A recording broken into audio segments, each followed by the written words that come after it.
Clara Whitmore disappeared at a dinner table surrounded by 50 people, and no one noticed. Not when her chair was quietly removed. Not when a duke took her place. Not when she stood in the hallway, alone, realizing she had spent 26 years teaching herself how to vanish. But someone did notice, and that single moment of being seen by the one man everyone feared would unravel everything she thought she knew about survival, belonging, and the difference between filling a space and claiming one. This is the story of a woman who learned that the most dangerous thing she could do wasn't fight back. It was refuse to disappear. If you want to see how far Clara's story reaches, hit that like button and drop a comment with your city. I want to know where this journey takes us. Clara had learned early and without ceremony that there were two kinds of people in the world, those who entered rooms and those who completed them. She was the latter. She'd known it at 12, when her mother died and her father remarried within the year. A woman with a daughter already grown, already polished, already everything Clara wasn't. She'd known it at 16 when invitations came addressed to the Whitmore family, and her stepmother would smile and say, "Oh, Clara dear, you don't have to come if you'd rather not," as if it were kindness. As if Clara had a choice. She'd known it at 22, standing as a bridesmaid in her stepsister Rosalind's wedding, wearing a dress 2 shades darker than everyone else's because the seamstress had run out of fabric. She'd known it every time a chair was pulled out for Rosalind and she was left standing. Every time a man's gaze slid past her to land on someone shinier, someone easier to see. By 26, Clara had perfected the art of it, of smallness, of silence, of arriving early and leaving late, of laughing at jokes she didn't find funny, of agreeing with opinions she didn't hold. She had survived by becoming a woman no one had to think about, and tonight would be no different. The invitation had come 3 days ago, delivered by a courier in Whitmore livery. Her stepmother, Vivian, had opened it at breakfast, her eyes scanning the heavy cardstock with the kind of casual ownership that came from never being denied anything. "Lady Pembroke's autumn dinner," Vivian announced, setting the card beside her tea. "How lovely! Rosalind, you'll wear the emerald silk." Rosalind, golden and glowing even at 9 in the morning, nodded without looking up from her correspondence. "The one with the lace trim?" Naturally. Clara kept her eyes on her plate. Toast, butter, jam, small bites. Don't draw attention. "And Clara," Vivian added, almost as an afterthought, "you're invited as well." Clara's hand paused halfway to her mouth. Rosalind glanced up, one perfect brow arched. "Is she?" Vivian waved a hand.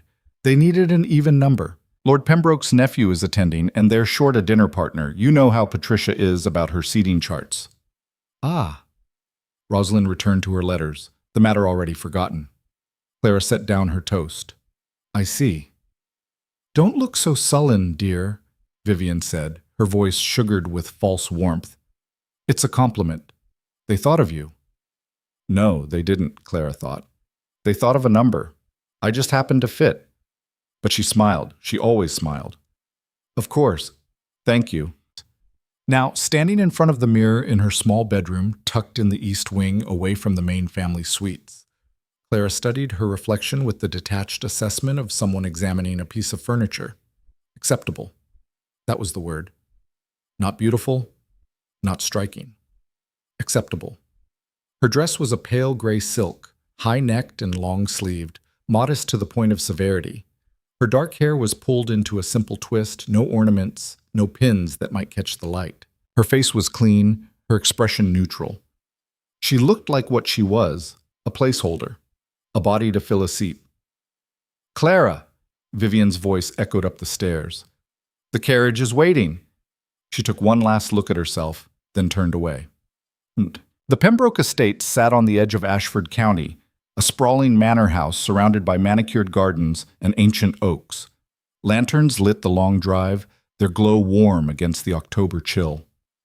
As the Whitmore carriage rolled to a stop, Clara could already hear the hum of conversation drifting from the open doors. Laughter, music, the clink of crystal.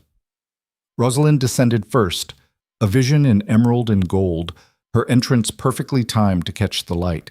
Men turned, women whispered. Vivian followed, resplendent in burgundy, her chin high. Clara came last. No one turned. Inside, the entrance hall was ablaze with candles, the walls lined with portraits of Pembroke's past, their painted eyes stern and watchful. A servant took Clara's cloak without looking at her face. Another directed the family toward the drawing room, where pre-dinner drinks were being served. "Vivian, darling," Lady Pembroke swept forward, all silk and pearls and practiced delight. She kissed Vivian's cheeks, clasped Rosalind's hands. "And Clara," she added, her gaze landing on Clara for a fraction of a second. "How nice?" "Thank you for having me, Lady Pembroke." Of course, of course." Patricia Pembroke was already turning away. "Now, Rosalind, you simply must meet Lord Ashford's son. He's just returned from the continent, and I'm certain you'll find him fascinating." Rosalind allowed herself to be led away, Vivian close behind. Clara stood alone in the center of the hall, holding a glass of champagne she didn't want, watching the crowd swirl around her like water around a stone. She'd been here 5 minutes, and already she was invisible. Dinner was announced at 8. The dining room was a masterpiece of excess. A table long enough to seat 50, set with china so delicate it looked like it might shatter under the weight of a glance. Crystal goblets caught the candlelight and threw it back in fractured rainbows. The air smelled of roasted meat and expensive perfume. Clara found her name card at the very end of the table, tucked between an elderly magistrate who was already half asleep and a younger man she didn't recognize. Not at the head, not near the hostess, not anywhere that mattered. She sat. The magistrate didn't acknowledge her. The young man gave her a brief, polite nod, then turned to the woman on his other side and didn't look back. Clara unfolded her napkin and placed it in her lap. She'd done this 100 times. She knew the steps: smile when spoken to, nod at appropriate intervals. Eat slowly. Don't finish first. Don't call attention. Survive. The first course arrived, a delicate consommé, clear as glass.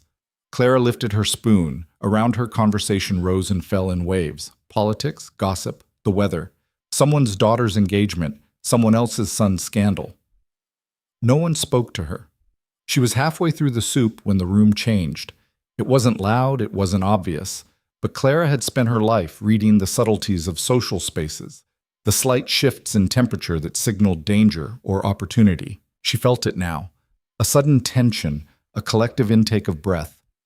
The double doors at the far end of the dining room opened. A man entered, tall, dark-haired, dressed in black from collar to cuff, severe and sharp as a blade. He moved like someone who had never questioned his right to be anywhere, his presence filling the room in a way that had nothing to do with size and everything to do with power. The Duke of Ravencrest. Clara had never seen him in person, but she knew the name. Everyone did. Nathaniel Cross, Duke of Ravencrest, was a man spoken of in whispers and warnings. He was cold. He was ruthless. He didn't attend social events unless he had to, and when he did, he made it clear he'd rather be anywhere else. Rumors said he'd turned down 3 marriage proposals from some of the most eligible women in the country. Rumors said he'd ruined men with a single word. Rumors said a lot of things. Lady Pembroke rose from her seat, her smile tight. "Your Grace, we weren't expecting—" "I was invited," he said, his voice low and clipped. "I chose to accept." Of course. Please, we'll make room." "Don't trouble yourself." His gaze swept the table, cold and assessing. "I see you have a full house." "Nonsense." Patricia's laugh was brittle. "We always have room for you, Your Grace. Edmund, darling." She turned to a footman. "Bring another chair." The footman hesitated. "Where, my lady?" Patricia scanned the table. Her eyes landed on Clara. Clara's stomach dropped. "There," Patricia said, pointing. "Remove that seat and add one at the center. His Grace should be near Lord Ashford." The footman moved toward Clara without a word. Clara sat very still. Around her, no one objected. No one protested. The magistrate didn't stir. The young man didn't glance her way. Even Vivian, seated 15 places up, didn't turn her head. The footman reached for the back of Clara's chair. "Miss," he murmured, his voice apologetic but firm. "If you wouldn't mind." Clara's hands tightened on the edge of the table. For a moment, just one breathless, irrational moment, she wanted to refuse, to say no, to make them see her, acknowledge her, something. But she didn't. She never did. She rose, smoothed her skirt, stepped aside. The footman lifted her chair and carried it away as if it, and she, had never been there at all. Clara stood at the edge of the dining room, her hands clasped in front of her, her face carefully blank. The Duke of Ravencrest took his new seat without a glance in her direction. Conversation resumed. Laughter returned. She had disappeared, and no one noticed, except one person. Across the room, Nathaniel Cross turned his head. His gaze, pale gray, sharp as winter, found hers. He didn't look away. Clara's breath caught. For 3 heartbeats, 4, they stared at each other across the expanse of candlelight and crystal. His expression didn't change. He didn't smile, didn't frown, but something in his eyes shifted, a flicker of something she couldn't name. Then Lady Pembroke spoke to him, and he turned away. Clara exhaled. She slipped from the room before anyone could ask her to stay. The hallway outside the dining room was cold and dim, lit only by a single lamp at the far end. Clara pressed her back against the wall and closed her eyes, willing her heartbeat to slow. It's fine. You're fine. This is nothing new. But it didn't feel like nothing. It felt like every moment of her life distilled into a single, unbearable clarity. She had been erased. Not violently, not cruelly, just practically, efficiently. The way one might remove a wilted flower from an arrangement. She heard footsteps and opened her eyes. A servant passed, carrying a tray of glasses. He didn't look at her. Clara pushed off the wall and walked. She didn't know where she was going. Away, somewhere, anywhere that wasn't here. Her shoes clicked softly on the marble floor as she wandered deeper into the manor, past drawing rooms and libraries and sitting areas she'd never be invited to use. She found herself in a small conservatory at the back of the house, all glass and iron and potted palms. The air was warmer here, humid and green. She sank onto a bench near the windows and stared out at the darkened gardens. You should leave, she thought. Go home. You're not wanted here. But home wasn't any better. Home was Vivian's tight smiles and Rosalind's indifference and her father's silence. Home was being told she was lucky to have a roof over her head, a dress on her back, food on her plate, as if gratitude could fill the hollow space where love should have been. She'd spent her whole life trying to earn her place, trying to be useful, trying to be enough, and it had never worked. I thought you might be here. Clara spun. The Duke of Ravencrest stood in the doorway. He was taller up close, his presence more intense without the buffer of distance. His dark hair was slightly disheveled, as if he'd run a hand through it, and his eyes, those pale, unsettling eyes, were fixed on her with a focus that made her want to run. Your Grace, she managed, rising quickly. Forgive me, I didn't mean to intrude. You're not intruding. He stepped into the conservatory, the door swinging shut behind him. You were invited. I was a convenience. The words were out before she could stop them. Clara froze, horror flooding her chest. Idiot. Fool. You don't say things like that. But Nathaniel didn't look offended. If anything, his expression softened, just barely, just enough to notice. Yes, he said quietly. You were. Clara blinked. What? You were invited to complete a table, not because anyone wanted you here. He tilted his head, studying her, and then you were removed the moment someone more important arrived. Am I wrong? She opened her mouth, closed it. No. And yet you stayed silent. What was I supposed to do? The question came out sharper than she intended. Make a scene? Demand they keep my seat? I'm not... She stopped herself. You're not what? Important, valued, worth the trouble. Nothing, Clara said. It doesn't matter. It does. Why? She turned to face him fully, anger sparking in her chest. Why does it matter to you? You don't know me. You've never even seen me before tonight. That's where you're wrong. Clara stared. What? Nathaniel took a step closer. I've seen you before. 3 months ago. At the Harringtons' garden party. You were standing near the fountain, alone, while everyone else danced. His voice was calm, matter-of-fact. You left early. She remembered. Of course she remembered. But she hadn't thought anyone else had noticed. And before that, he continued, at the Langley Ball last spring. You spent the entire evening in the card room, watching the game, but never playing. Clara's pulse quickened. You were watching me. I was noticing you. There's a difference. He paused. You're very good at disappearing, Miss Whitmore, but not invisible. Not to everyone. She didn't know what to say, didn't know how to process the idea that this someone, had seen her when no one else had. "Why are you here?" she asked finally. "Why did you follow me?" "Because what happened tonight was wrong." "It happens all the time." "That doesn't make it right." Clara laughed, a short, bitter sound. "With respect, Your Grace, you don't understand. People like you don't what? Get overlooked? Dismissed?" His jaw tightened. "You think power makes you visible? It makes you a target. Every word I say is analyzed. Every decision I make is questioned. I'm watched, judged, expected to perform a role I never asked for. So don't assume I don't understand what it's like to be trapped."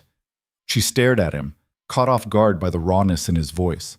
"The difference," he said quietly, "is that I have the power to fight back. You don't. And that's what makes tonight unforgivable." Clara's throat tightened. "Why do you care?" He looked at her for a long moment, something unreadable flickering in his eyes. "Because I'm tired of watching people be erased," he said, "and because you deserve better than this." The words hit her like a blow. Not harsh, not cruel, just true. So painfully, impossibly true that she felt something crack inside her chest. "I should go," she whispered. "Where?" "Home. Back to what? To being invisible? To pretending this is enough?" "Don't." Nathaniel's voice was firm. "Don't go back to that table and let them pretend you were never there. Don't let them win. They've already won. They won years ago. Then fight back. I don't know how." He stepped closer, close enough that she could see the faint lines at the corners of his eyes, the way his jaw clenched like he was holding something back. "Start by refusing to disappear," he said. "Start by saying no." "To what?" "To all of it. To being convenient. To being forgotten. To accepting that you don't matter." His gaze held hers, steady and unyielding. "You matter, Clara Whitmore. Whether they see it or not." Her name in his mouth was a shock. She hadn't told him her first name. He must have asked. Must have cared enough to find out. "I don't..." Her voice broke. "I don't know what you want from me. I want you to stop vanishing." "And then what? What happens after that?" Nathaniel smiled, small and sad. "I don't know, but it has to be better than this." Clara looked away, her vision blurring. She'd spent so long teaching herself not to cry, not to feel, not to want. And now this man, this strange, impossible man, was standing in front of her and telling her she was allowed to. "I can't," she whispered. "Why not?" "Because if I stop disappearing," she swallowed hard, "if I stop making myself small and they still don't see me, if I fight and nothing changes, I don't think I'll survive it." The silence that followed was thick and fragile. Then Nathaniel spoke, his voice low and fierce. "Then don't fight alone." Clara's breath hitched. She turned back to him, searching his face for the joke, the pity, the inevitable dismissal. She found none of it. "What are you saying?" "I'm saying that if you're willing to stop disappearing, I'll make sure they can't ignore you." His expression was deadly serious. "I'm saying that you don't have to do this by yourself." "Why would you do that?" "Because someone should have done it years ago." He paused. "And because I think you're stronger than you know." Clara shook her head. "You don't know me." "No, but I'd like to." The world tilted. This wasn't supposed to happen. Men like Nathaniel Cross didn't notice women like her, didn't seek them out, didn't offer them. What? Alliance? Friendship? Something more? "I don't understand," she said helplessly. "You don't have to. Not yet." He took a step back, giving her space. "But think about it. And when you're ready, when you decide you're done being erased, find me. And if I don't," his smile turned sad, "then I'll have been wrong about you. And I don't think I am." He turned to leave. "Wait." He stopped. Clara didn't know what she was going to say until the words were already out. "How do I find you?" Nathaniel looked back at her, and for the first time that night, something like hope flickered in his eyes. "You already have." He left her standing in the conservatory, alone but not quite the same as before. Clara sank back onto the bench, her hands shaking. What just happened? She didn't know, couldn't process it. All she knew was that for the first time in her life, someone had looked at her and seen more than a placeholder, more than a convenience. Someone had seen her. And the worst part, the most terrifying part, was that she wanted more of it. She wanted to be seen. Outside, the night was dark and cold, the garden silent. But inside the conservatory, surrounded by glass and green growing things, Clara Whitmore made a decision. She was tired of disappearing. She was tired of surviving. And maybe, just maybe, it was time to start fighting back. Even if she didn't know how. Even if it cost her everything. Because the alternative was spending the rest of her life as the woman no one sees. And she couldn't do that anymore. She wouldn't. Clara didn't sleep that night.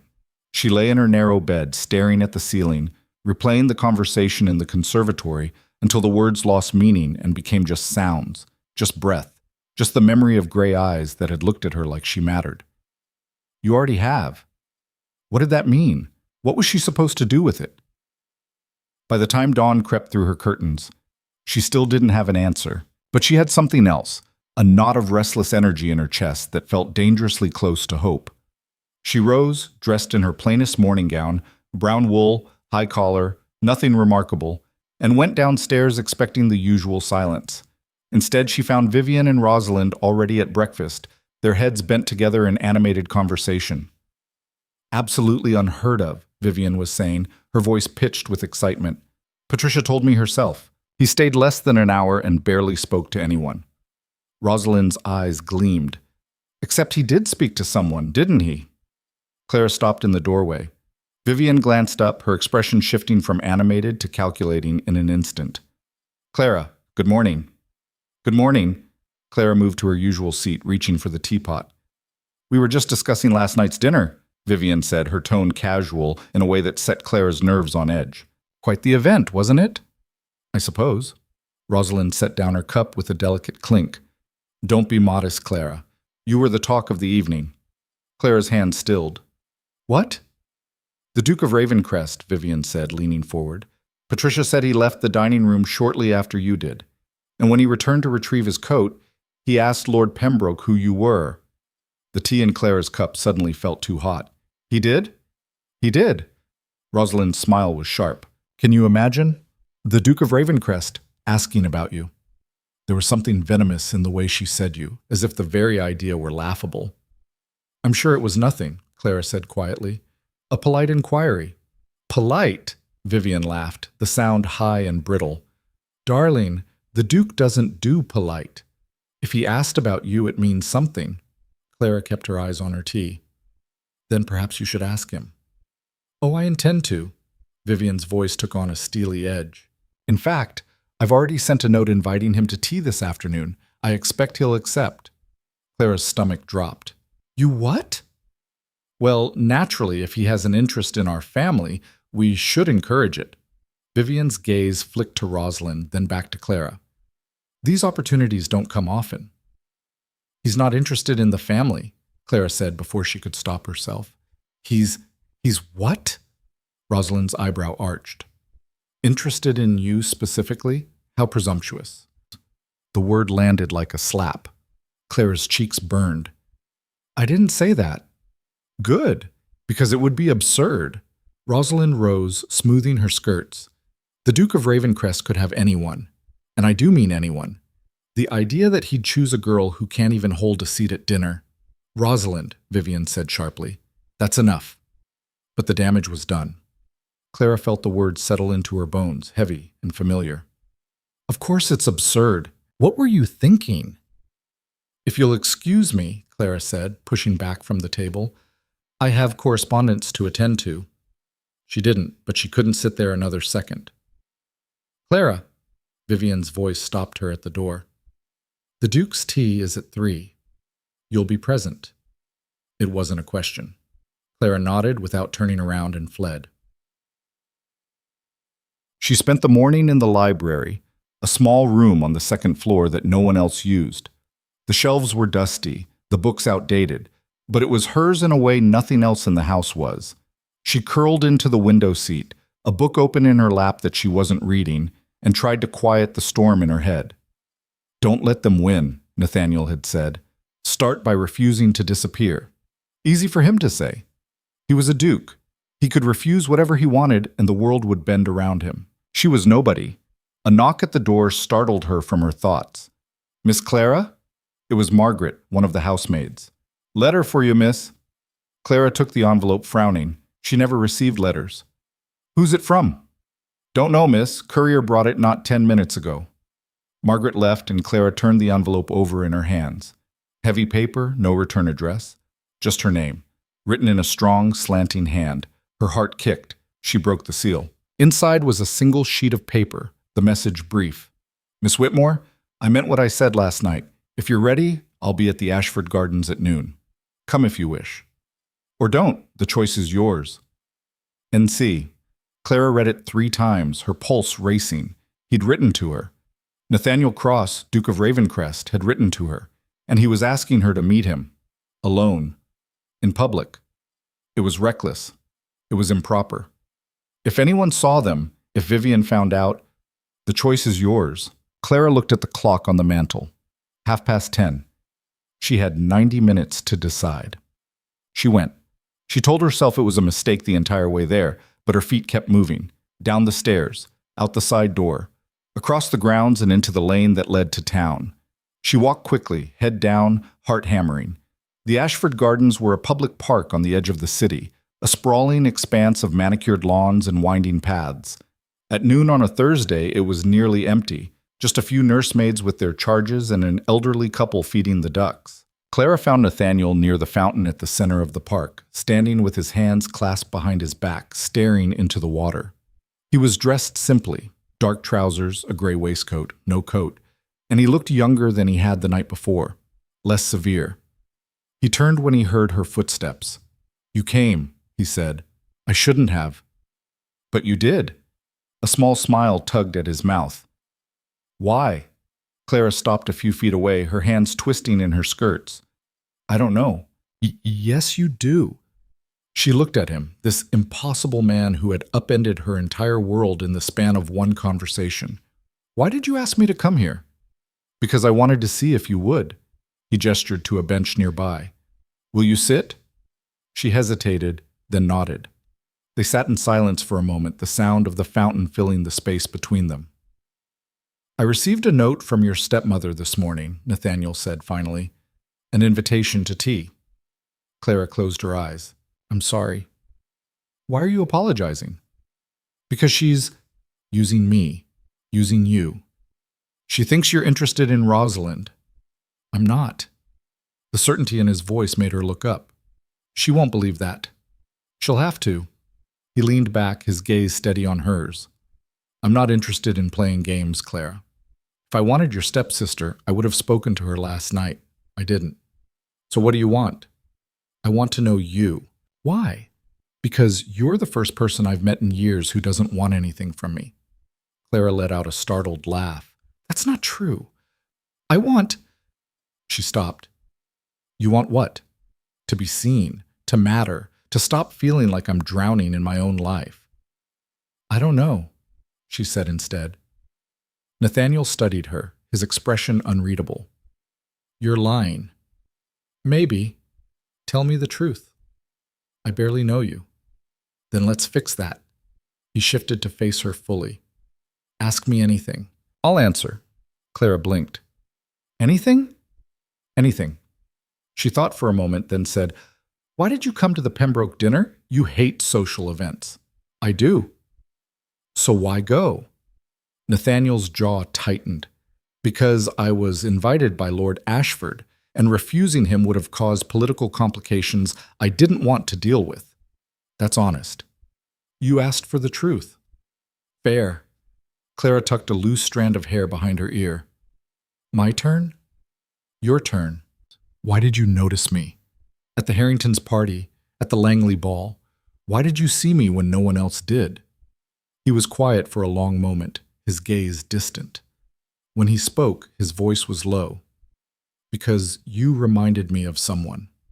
"Who?" "My mother." Clara's breath caught. "Your mother?" Nathaniel nodded slowly. "She was the daughter of a minor baron. No money, no connections. My father married her because she was beautiful and young, and he needed an heir. She spent her entire marriage trying to be enough, trying to earn his affection, his respect, his attention. She never did. And when she died, he remarried within 6 months. The pain in his voice was raw, unguarded. Clara felt it like a wound. "I'm sorry," she whispered. "Don't be. It was a long time ago." He looked at her, his eyes bright and fierce.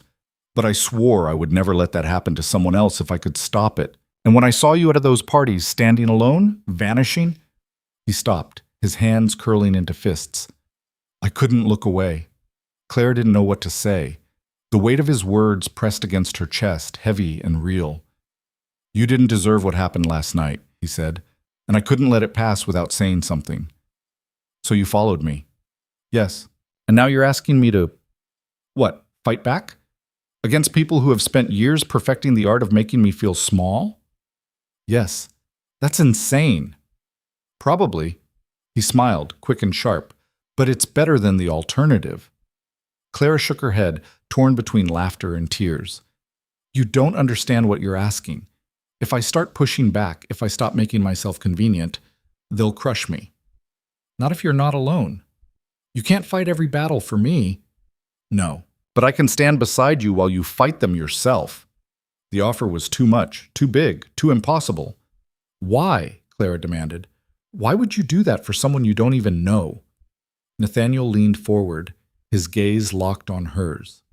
"Because I'm tired of watching people be erased, Clara. And because I think you're stronger than you believe. And because..." He hesitated, then said quietly, "Because when I saw you last night, standing in that hallway, I didn't see someone broken. I saw someone who had survived." Her throat tightened. "Surviving isn't the same as living." "No, but it's a start." They sat in silence, the world around them fading until it was just the two of them and the impossible weight of what he was offering. Finally, Clara spoke. "What happens if I say yes?" "Then we start." "Start what?" "Making you visible. And if it doesn't work, then at least you'll know you tried." Clara looked down at her hands, at the worn fabric of her gloves, at the life she'd built out of silence and smallness. "The choice is yours." "I need time," she said. Nathaniel nodded. "Take it." "How much?" "As much as you need." He stood, offering her his hand. "But don't take too long. The world won't wait for you to be ready." Clara took his hand and let him pull her to her feet. His grip was warm, solid, real. "Thank you," she said. "For what?" "For seeing me." Something softened in his expression. "You're worth seeing, Clara Whitmore. Don't let anyone convince you otherwise." He left her standing by the fountain, her hand still tingling where he'd touched it. And for the first time in her life, Clara thought, maybe he's right. She made it home just before 2, slipping in through the side entrance and up the stairs before anyone could see her. Her heart was still racing, her mind spinning with everything Nathaniel had said. "I can stand beside you while you fight them yourself." It was madness. It was impossible. It was the first real choice anyone had ever given her. She changed into a fresh dress, pale blue, simple but clean, and went downstairs to face whatever came next. The drawing room had been prepared for tea.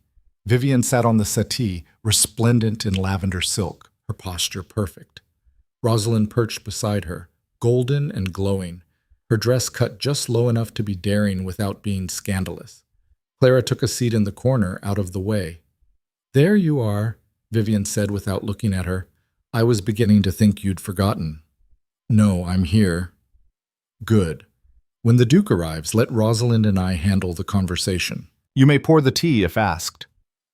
Clara's hands tightened in her lap. "Of course." The clock struck 3.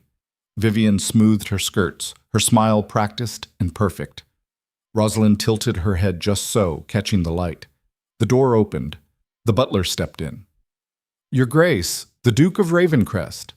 Nathaniel entered, his expression neutral, his gaze sweeping the room. It landed on Vivian, then Rosalind, then, finally, Clara. Something flickered in his eyes. "Mrs. Whitmore," he said, bowing slightly. "Miss Whitmore." He nodded to Rosalind. "And Miss Clara Whitmore." His gaze held hers for a beat longer than propriety allowed. Vivian's smile faltered just for a second. Your Grace, she said, recovering quickly. How kind of you to accept our invitation. Please, sit. Nathaniel took a chair across from the settee, not beside Rosalind, Clara noted, and folded his hands. Thank you for the invitation, he said, though I confess I was surprised to receive it. Surprised? Vivian's laugh was light, musical. Why ever would you be surprised? After last night's delightful dinner, I thought it only natural to extend our hospitality. I see. Nathaniel's tone was polite, but there was an edge beneath it. And here I thought the invitation might be connected to my inquiry about Miss Clara. The room went very still. Vivian's smile froze. Rosalind's eyes widened. Clara stopped breathing. Your inquiry? Vivian repeated carefully. Yes.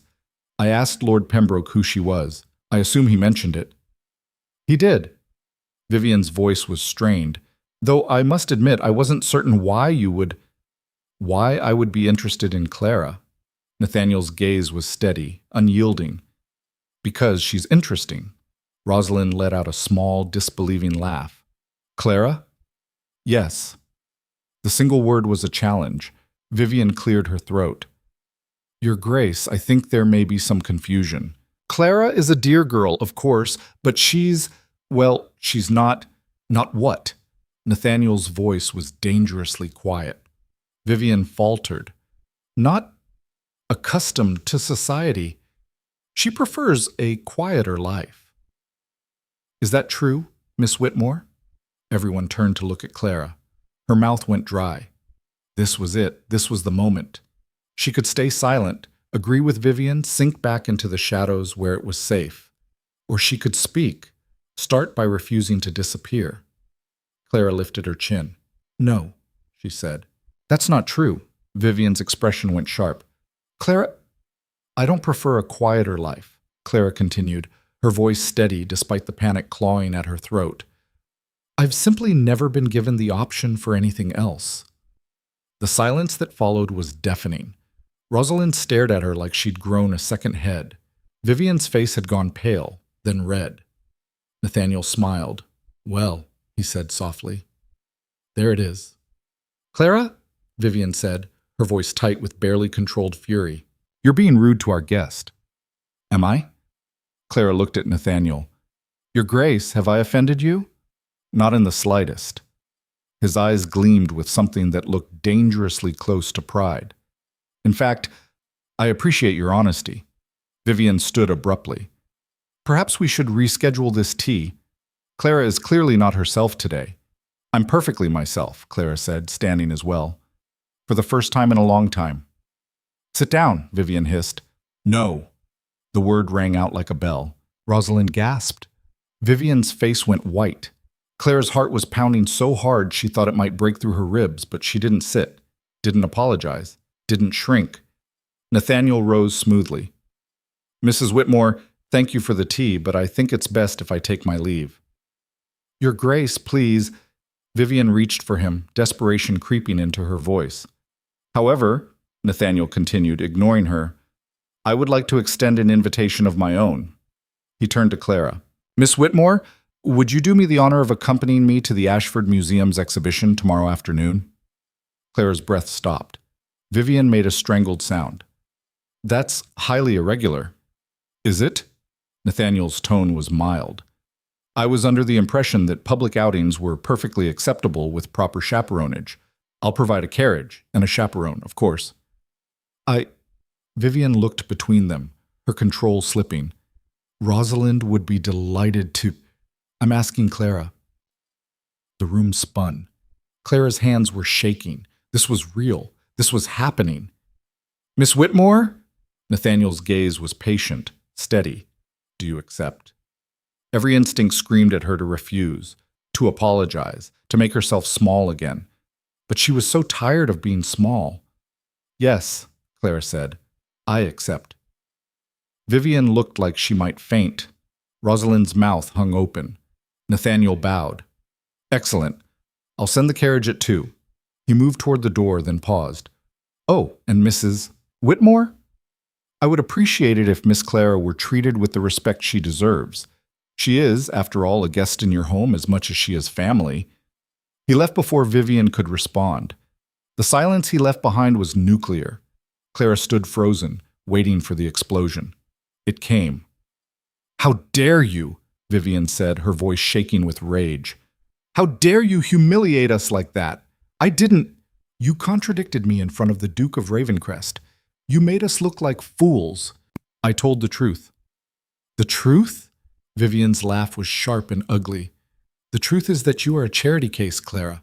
We took you in when your father remarried. We gave you a home, food, clothing. And this is how you repay us? By throwing yourself at a duke?" "I didn't throw myself at anyone." "Then what do you call that little display?" "I call it honesty." Vivian stepped forward, her face twisted with fury. "You think he's interested in you? You think this is real? He's using you, you stupid girl. Men like him don't marry women like you." The words hit like fists, but Clara didn't flinch. "Maybe not," she said quietly. "But at least he sees me." Vivian's hand shot out and slapped her. The crack echoed through the room. Clara's cheek burned, her eyes stinging, but she didn't move, didn't cry.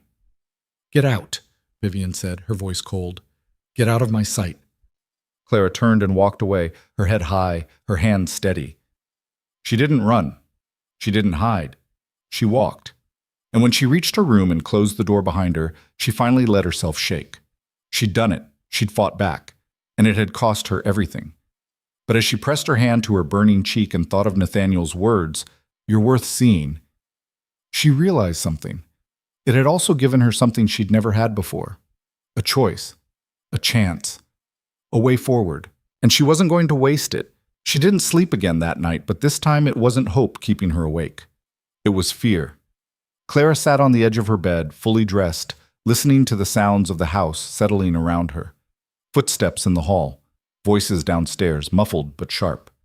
Vivian's anger hadn't cooled. If anything, it had hardened into something colder, more deliberate.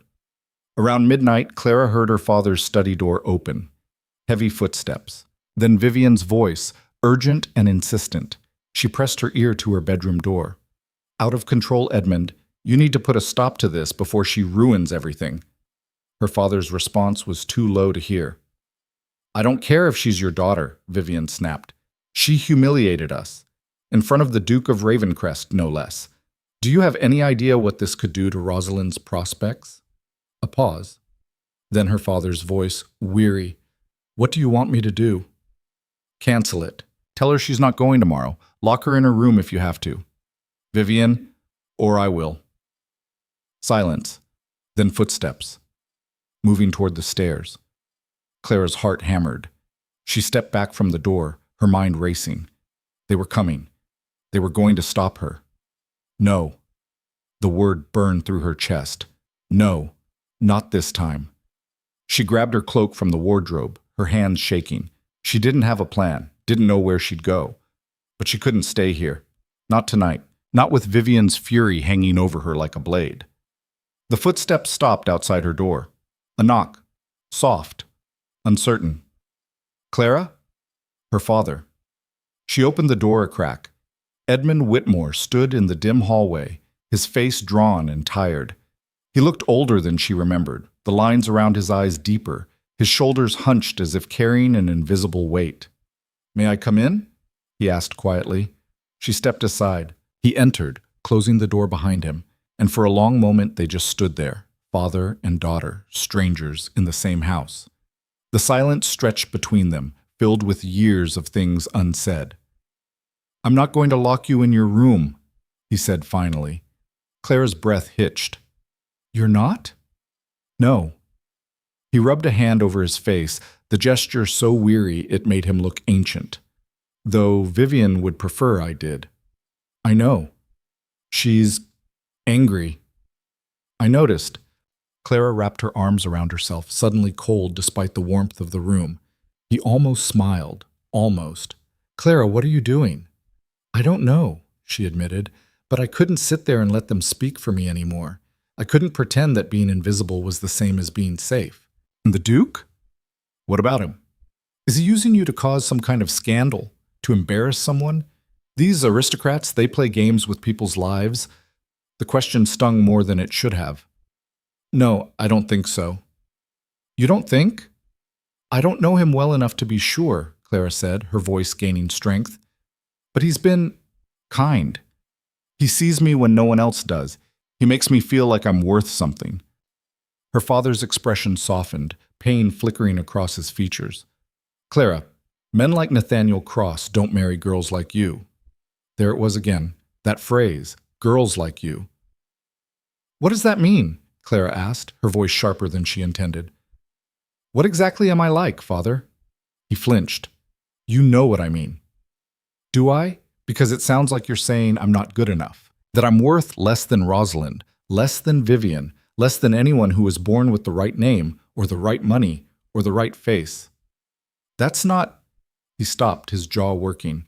You have no dowry, no connections. Your mother... He caught himself. My mother what? Edmund looked away, staring at the worn carpet as if it held answers. Your mother was a wonderful woman, but she came from nothing. A vicar's daughter, no fortune, no title. And when she died, she left you with nothing. I did what I could. I married Vivian to give you stability, a home. You married Vivian because you were lonely, Clara said quietly. And I became the inconvenience you had to manage, the reminder of what you'd lost. That's not fair, isn't it? She felt tears prick her eyes but refused to let them fall. When was the last time you asked me how I was? When was the last time you defended me when Vivian or Rosalind said something cruel? When was the last time you looked at me and saw your daughter instead of your dead wife's ghost? He said nothing. The silence was answer enough. I've spent my whole life trying to earn your love, Clara whispered. Trying to be quiet enough, small enough, perfect enough that you'd notice me, that you'd choose me over them. And I finally realized I never will. Because you don't see me either. You stopped seeing me the day Mother died. The silence that followed was suffocating. Finally, Edmund spoke, his voice rough with emotion. I see you, Clara. I've always seen you. But I don't know how to help you. I don't know how to protect you from the world she left you in. Then let me help myself. He looked at her, really looked at her, and something in his face crumbled. If you go with him tomorrow, if you continue down this path, Vivian will make your life here unbearable. It's already unbearable. It will get worse. I don't care. You should. He stepped closer, his voice urgent. Clara, if this doesn't work, if the Duke loses interest or decides you're not worth the trouble, you'll have nothing. No home, no prospects, no future. Vivian will never take you back. Neither will I. I don't have the strength to fight her. Then I'll have nothing, but at least it will be my choice. At least I'll know I tried to be something more than the woman no one sees. Edmund stared at her, and for the first time in years she saw something like pride in his eyes. Brief, fleeting, but there. You're like your mother, he said softly. Stubborn, brave, too brave for your own good. Is that why you stopped looking at me? Because I remind you of her? His throat worked. Yes. The admission broke something in her chest. I'm sorry, he said, his voice cracking. For all of it. For not being stronger. For letting Vivian push you aside. For choosing my own comfort over your happiness. For being the kind of father who watches his daughter disappear and does nothing to stop it. He paused, his eyes glistening. I'm sorry, Clara. She didn't know what to say. The apology felt both too much and too little, too late and desperately needed. I'm still going tomorrow, she said. He nodded. I know. He moved toward the door, then paused, his hand on the frame. Be careful. The world isn't kind to women who step out of line. I'm not stepping out of line, I'm drawing a new one.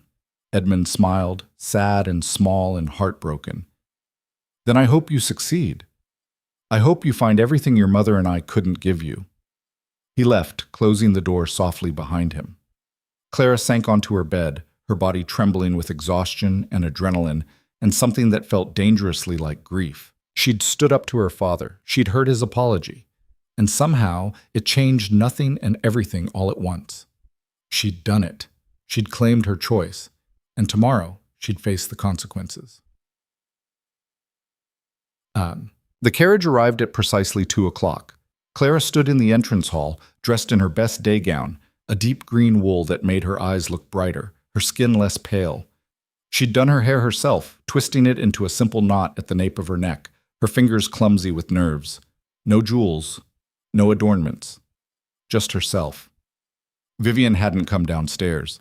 Neither had Rosalind, but Clara could feel their presence like a weight pressing down from above, watching, judging, waiting. Only her father appeared, standing in the doorway of his study, watching silently as Clara pulled on her gloves. "Clara?" She turned. He held out a small velvet box, worn at the edges. "This was your mother's." She opened it with trembling fingers. Inside was a delicate gold locket, simple and elegant, the chain fine as spider silk. "I should have given it to you years ago," he said. "On your 16th birthday, or your 21st, or—" His voice broke. "I kept it because I couldn't bear to look at it, but it belongs to you." Clara's fingers trembled as she lifted it from the box. Inside was a tiny portrait, a woman with dark hair and gentle eyes smiling at something beyond the frame. "She would have been proud of you," Edmund said quietly. "She would have told you to fight, to never let anyone make you small." Clara closed the locket and fastened it around her neck, the weight of it settling against her chest like a promise. "Thank you." The butler opened the door. Outside, a gleaming black carriage waited, the Ravencrest crest emblazoned on the side in silver and deep blue. A footman stood ready, his livery immaculate. Clara took a breath and stepped outside. The footman helped her into the carriage with practiced efficiency. Inside, an older woman sat primly in the corner, gray-haired, sharp-eyed, dressed in sensible gray wool with a white collar. "Miss Whitmore," the woman said with a nod. "I'm Mrs. Hendricks, the Duke's housekeeper. I'll be serving as chaperone today." "Thank you." Clara settled into the seat, her hands folded in her lap to hide their shaking. "His Grace speaks very highly of you," Mrs. Hendricks said, her tone warm but professional. "It's been a long time since I've seen him take an interest in anyone." Clara didn't know how to respond to that. "He's been very kind. He's been honest. There's a difference." The older woman smiled. "You'll do well to remember that about him. The Duke doesn't waste words on pleasantries." The carriage rolled forward, wheels crunching on gravel. Clara looked back once. Her father stood in the doorway, one hand raised in a gesture that might have been farewell or warning. She didn't wave back. She turned to face forward, toward whatever came next. The Ashford Museum was a grand stone building in the heart of the city, its columns rising like ancient sentinels. Nathaniel was waiting at the entrance, dressed in dark blue that made his eyes look like winter storms. His expression was unreadable until he saw her step down from the carriage. Then his face softened, something warm and relieved breaking through. "Miss Whitmore," he said, offering his hand to help her down. "You came. Did you think I wouldn't?" "I hoped you would. I wasn't certain." His hand lingered on hers a moment longer than necessary. "How are you?" "Still standing." "That's all that matters." Mrs. Hendricks followed at a discreet distance as they entered the museum. Inside, the air was cool and hushed, filled with the smell of old wood and polished stone, and something that reminded Clara of churches, reverent and still. Paintings lined the walls, sculptures stood in silent vigil, and the light filtering through high windows painted everything in shades of gold. They walked in silence for a moment, their footsteps echoing on the marble floor. "How are you?" Nathaniel asked finally, his voice low. "Truly." "Alive?" He glanced at her sharply. "What happened?" "Vivian slapped me. My father apologized. The house is a war zone." She said it lightly, but her hand drifted to the locket at her throat. "But I'm here. That counts for something." Nathaniel stopped walking. "She struck you?" "It's fine." "It's not fine." His voice was low, dangerous, the kind of voice that made people step back. "Did your father do anything to stop her?" "He gave me this." Clara touched the locket, the metal warm from her skin. "It was my mother's." Nathaniel's expression shifted, the anger giving way to something softer, more complicated. "May I see it?" She opened it, showing him the portrait inside. The tiny face smiled up at them, forever young, forever safe. "You look like her," he said quietly. Everyone says that. It's not an insult. She looks kind, brave. She died when I was 12. I barely remember her voice anymore. Claire's throat tightened. Just pieces. The way she laughed, how she smelled like lavender, the songs she used to sing when I couldn't sleep. I'm sorry. They resumed walking, passing through a gallery of landscapes, forests and mountains and seas painted in vivid color. Each one was a world unto itself, frozen in time. My mother used to bring me here, Nathaniel said suddenly. When I was young, before she got sick. She loved this room. He gestured to a painting of a storm-tossed ocean, all dark waves and lightning and violence. She said it reminded her that beauty and violence could exist in the same space. That one didn't negate the other. Clara studied the painting. In the corner, barely visible, was a tiny ship fighting for survival against the waves. Do you believe that? She asked. I didn't used to. Now I'm not sure. He looked at her. You're beautiful when you're angry, you know. The words hit her like a shock. What? Yesterday, when you stood up to your stepmother, when you said no. His gaze held hers, intense and unwavering. You were magnificent. Claire's cheeks burned. I was terrified. That's what made it magnificent. Bravery without fear is just recklessness. But choosing to fight even when you're terrified, that's courage. They moved into the next gallery, this one filled with portraits.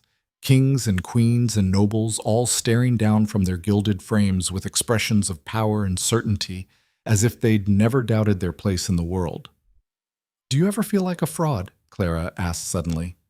Nathaniel raised an eyebrow. What do you mean? Like you're pretending to be something you're not. Like everyone expects you to be this perfect version of yourself, and you're just trying not to fall apart. Like any moment they'll realize you don't belong. He was quiet for a long moment, his gaze distant. Then, every day. She looked at him, surprised. Really? I became Duke at 19, he said. My father died suddenly. Heart failure. One day he was there, lecturing me about responsibility and duty. The next he was gone, and I was standing in front of the House of Lords being told I was in charge of estates, finances, tenants, political alliances, things I knew nothing about. He stared at a portrait of a stern-faced man in military dress. I made mistakes. A lot of them. And every time I did, someone was there to remind me that my father would have done better, that I was a disappointment to the title. That's awful. That's responsibility. He turned to her. But I learned something. The people who demand perfection are usually the ones most afraid of being imperfect themselves. They tear others down because it makes them feel taller. Is that why you're helping me? Because you see yourself in me? No. I'm helping you because you deserve to be helped, and because I'm tired of watching people be crushed by systems that were never meant to serve them. And because, he paused, something shifting in his expression. Because when I look at you, I see someone who refuses to give up, even when she should, even when it would be easier. You sound like a revolutionary. He smiled, quick and sharp. Maybe I am. They continued through the museum, talking about art and politics and everything in between. Nathaniel spoke about his work in Parliament, fighting for labor reforms and education funding. Clara shared stories of the books she'd read in secret, the ideas she'd never been allowed to voice at dinner parties. Mrs. Hendricks trailed behind, a silent guardian, occasionally pausing to examine a painting. At some point, Clara realized she was smiling, actually smiling. Not the polite, practiced expression she wore at dinner parties, but something real and unguarded. Something that came from a place inside her she'd thought was dead. What? Nathaniel asked, noticing. Nothing. This is nice. Nice? Yes. Nice. Is that allowed? For you? Always. They stopped in front of a massive painting, a coronation scene, all pageantry and gold, nobles bowing before a king who looked more tired than triumphant. Can I ask you something? Clara said. Of course. What happens after today? After this, whatever this is? Nathaniel's expression grew serious. That depends on you. On me? On what you want. If you want to go back to your life, to disappear again, I won't stop you. But if you want to keep fighting, to claim the space you deserve, he paused. Then I'll stand with you. however you need me to. And what do you get out of it? What do you mean? You're a duke. You could have anyone. Do anything. Why waste your time on me? Why risk your reputation on someone like... Don't. His voice was sharp. Don't finish that sentence. Clara stopped, startled. You're not a waste of time, Clara. His voice was firm, almost fierce. You're brilliant and brave and so much stronger than you think. And I... He stopped himself. You what? He looked at her, and for the first time she saw something like vulnerability in his eyes. I admire you, he said quietly, and I want to see what happens when you stop holding yourself back. When you stop making yourself small for people who don't deserve your consideration. The words settled between them, heavy and electric. Clara's heart pounded. This was dangerous. This was reckless. This was everything she'd been taught to avoid, and she didn't care. What if I fail? She whispered. Then you fail.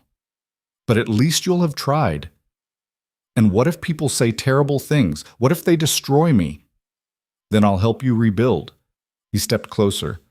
Clara, you've spent your whole life afraid of being seen. Maybe it's time to find out what happens when you're not. She searched his face, looking for the lie, the trap, the inevitable betrayal. She found none of it. Okay, she said. Okay? I'll keep fighting. I'll stop disappearing. Nathaniel's expression blazed with something Clara couldn't name, relief, hope, something more. Then we start now, he said. Start what? Making you impossible to ignore. They left the museum an hour later, Clara's head spinning with plans and possibilities. Nathaniel wanted to introduce her to his circle, politicians, artists, intellectuals, people who valued substance over status. It won't be easy, he warned, as the carriage rolled through the city streets, past shops and townhouses, and people going about their ordinary lives. Society will push back. They'll say terrible things. I know. They'll question your motives, your character, your worth. They'll call you a social climber, an opportunist, worse. I know. And your family will hate me. They already do. Nathaniel's jaw tightened. I won't let them hurt you. You can't protect me from everything. I can try. The carriage turned onto Clara's street. She could see the Whitmore house in the distance, cold and imposing, its windows like eyes watching. I don't want to go back, she said suddenly. Nathaniel looked at her. Then don't. What? Come stay at Ravencrest Manor. I have an entire wing that's unused. Mrs. Hendricks can chaperone. You'll be safe. Clara's breath caught. That would cause a scandal. Not if we do it properly, with chaperones, with your father's permission. He'll never give it. Then we'll find another way. His gaze was intense. But I'm not leaving you in a house where you're unsafe. I'm not unsafe, just unwanted. That's the same thing. The carriage slowed. Through the windows, Clara could see movement in the Whitmore house. Shadows behind curtains, shapes in doorways. They're waiting for me, she said. I'll come with you. No, I need to do this myself. I need to... She swallowed hard. I need to know I can stand on my own. Nathaniel studied her, then nodded slowly. All right. But if anything happens, anything at all, you send for me, immediately. Promise me. I promise. She stepped out of the carriage, Mrs. Hendricks helping her down. The front door opened before she reached it, as if it had been waiting. Vivian stood in the entrance, her face a mask of cold fury, her dress immaculate, her posture rigid. Inside, now. Clara glanced back at Nathaniel. He gave her a small nod, his expression steady, grounding. She walked into the house. The door slammed shut behind her with the finality of a prison gate. Vivian was on her in seconds, her voice sharp as glass. How dare you? How dare you parade yourself around the city with that man? His name is Nathaniel. I don't care what his name is. You've made us a laughing stock. Do you know what people are saying? That you've seduced a duke, that you're a social climber, a fortune hunter, that you're using your body to... I haven't seduced anyone. We went to a museum with a chaperone. Then what do you call today? What do you call the way he looks at you? I call it respect, something you wouldn't recognize. Vivian's hand shot out, gripping Clara's arm hard enough to bruise, her nails digging into flesh. You listen to me. This ends now. You will not see him again. You will not accept any more invitations. You will stay in this house and behave like a proper young woman, or so help me.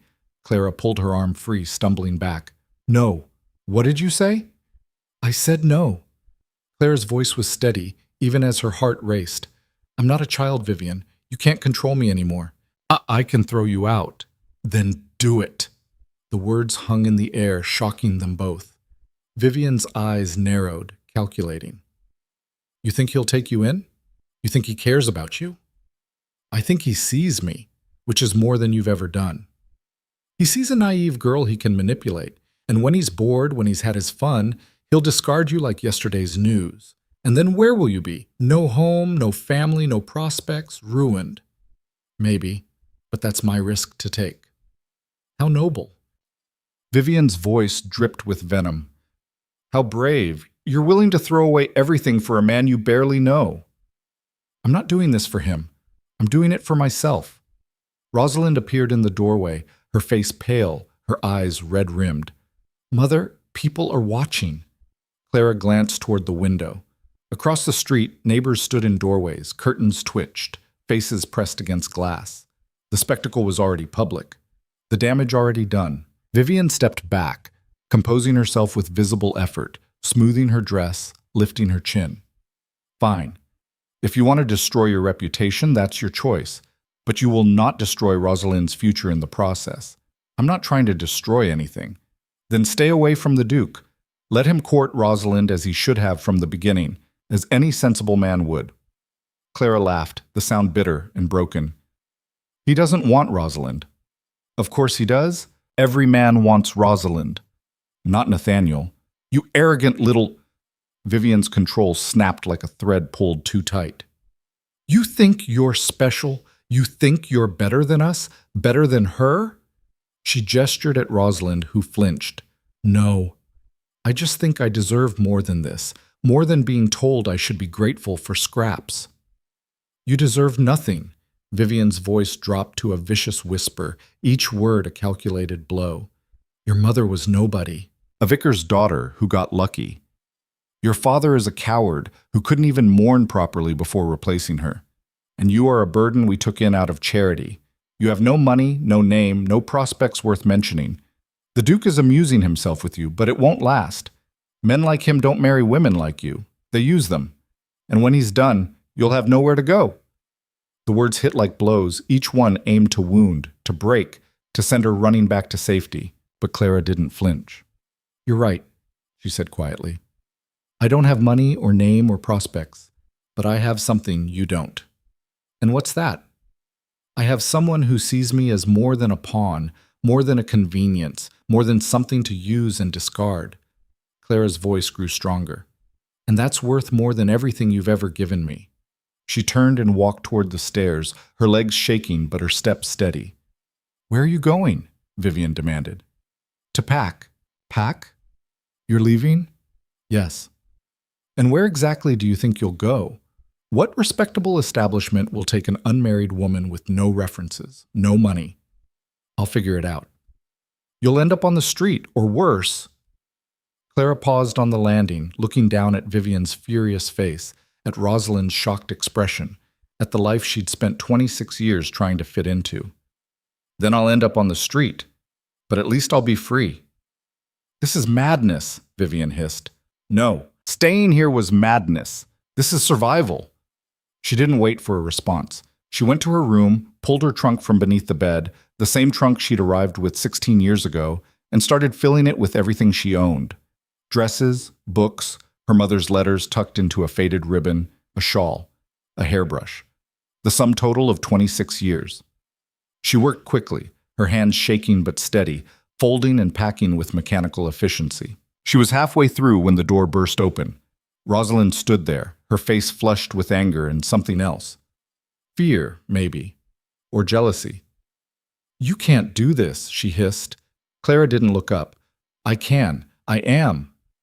He's mine. He was supposed to be mine. He was never yours, Rosalind. He never even looked at you. I'm prettier than you. I'm more charming. I'm everything you're not. Yes, you are. Clara folded a shawl, placed it in the trunk with careful precision. You're beautiful and polished and perfect, but he doesn't want you. Accept it. He will. Once you're gone, once you've ruined yourself, he'll see that I'm the better choice. The right choice. Maybe, Clara met her stepsister's eyes, but I don't think you believe that. I think you're terrified that even without me, he still won't choose you because this isn't about me at all.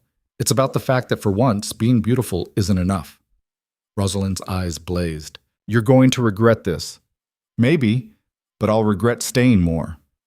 If you leave, you can never come back. Mother will make sure of it. She'll tell everyone you're a fallen woman. She'll destroy you. Clara closed the trunk and locked it with a click that sounded like finality. Good. Let her try. At least I'll be free to fight back. She looked at Rosalind, this woman who had everything Clara had ever wanted and still felt entitled to more, and felt nothing but pity. I hope you find someone who makes you happy, Clara said. I really do. Someone who sees past the pretty face to whatever's underneath, but it won't be Nathaniel, and deep down, you know that. She picked up the trunk, heavier than she expected, and started for the door. Rosalind blocked her path, her face twisted with emotions Clara couldn't name. If you walk out that door, you're dead to this family. Clara met her gaze evenly. I've been dead to this family for years, Rosalind. At least now I'm admitting it. At least now I'm choosing to leave instead of waiting to be thrown out. She pushed past, struggling with the weight of the trunk, her muscles straining. She made it to the stairs. Down the hall, past her father's study where he sat in silence, not looking up, his shoulders hunched in defeat or shame or relief. She couldn't tell which. She reached the front door. Vivian appeared, her face white with rage, blocking the way. If you leave with him, if you destroy your reputation like this, I will make sure no one in society ever speaks to you again. You'll be ruined, completely and utterly ruined. Clara set down the trunk and opened the door. Outside, Nathaniel's carriage still waited. He stood beside it, his expression tense but determined, his hands clasped behind his back like he was holding himself in place by force of will. When he saw her, relief flooded his face. Clara! I'm leaving, she said, her voice carrying across the distance. I'm leaving all of it. Are you sure? No, but I'm doing it anyway. He smiled, fierce and proud, and something else that made her chest ache. Then let's go. The footman moved to take her trunk. Nathaniel helped her into the carriage, his hand warm and steady on hers. Behind her, Vivian's voice rang out sharp and final. You'll regret this, Clara Whitmore. Mark my words. You'll come crawling back within a week, and when you do, you'll find the door locked. Clara looked back one last time at the house that had never been a home, at the woman who had never been a mother, at the life she was leaving behind. No, she said quietly but with absolute certainty. I won't. The carriage door closed, and as they rolled away into the fading afternoon light, Clara felt the weight of 26 years lifting from her shoulders, leaving her simultaneously lighter and more terrified than she'd ever been. She'd done it. She'd chosen herself. She'd burned every bridge. She'd walked away from the only life she'd ever known, and there was no going back. Where are we going? She asked, her voice small. Nathaniel looked at her, his gray eyes steady and sure. Somewhere safe. Somewhere you can breathe. Somewhere you can figure out what comes next. And if I can't, if I've made a terrible mistake, then we'll face it together. Clara nodded, her throat too tight for words. Outside the window, the city passed by, familiar streets giving way to unfamiliar ones, the known world dissolving into the unknown. And for the first time in her life, Clara Whitmore had no idea what came next. But she was ready to find out. Ravencrest Manor rose from the countryside like something out of a fever dream, all stone and shadow and impossible grandeur. Clara pressed her face to the carriage window as they rolled up the long drive, her breath fogging the glass. She'd expected something impressive. She hadn't expected this. The house sprawled across the landscape, 3 stories of weathered gray stone with wings extending in both directions. Ivy climbed the walls in thick tangles. Windows glowed with warm light against the gathering dusk. Gardens stretched into the distance, wild and overgrown but beautiful in their chaos. It's too much, she whispered. Nathaniel, sitting across from her, smiled slightly. My great-grandfather built it to prove he could. Spent a fortune he didn't have. Nearly bankrupted the family. That's comforting. I'm told he was an insufferable man, so there's a certain justice in it. He leaned forward. Clara, are you all right? She pulled back from the window, facing him. I don't know what I am. That's fair. The carriage stopped. A footman opened the door and Nathaniel stepped out first, then offered his hand. Clara took it, her legs unsteady as she descended. The front entrance was a massive oak door flanked by stone columns. It opened before they reached it, revealing a tall woman in her 50s with iron-gray hair pulled into a severe bun. Your Grace, she said, curtsying. We weren't expecting you until tomorrow. Plans changed, Mrs. Winters. This is Miss Clara Whitmore. She'll be staying in the East Wing, indefinitely. Mrs. Winters' sharp eyes took Clara in, rumpled dress, hastily packed trunk, the wild look of someone who just burned their life down. Of course, Your Grace. Shall I prepare the rose room? Yes, and have cook send up dinner, something simple. Very good, sir. Mrs. Winters gestured to a younger maid. Mary, show Miss Whitmore to her room. I'll have water brought up for washing. Clara followed the maid through hallways that seemed to go on forever, past portraits of stern-faced ancestors and rooms filled with furniture draped in white cloth. The house felt enormous and empty, like a museum after hours. The Rose Room was at the end of the East Wing, a large chamber with pale pink walls and a four-poster bed that could have slept 5 people. Windows overlooked the gardens. A fireplace crackled with fresh-laid wood. Will there be anything else, miss? Mary asked. Clara stared at the room, at the luxury of it, the sheer space, and felt something close to panic. No, thank you. The door closed softly. She was alone. Clara sank onto the edge of the bed, her hands shaking. What had she done? She'd left everything.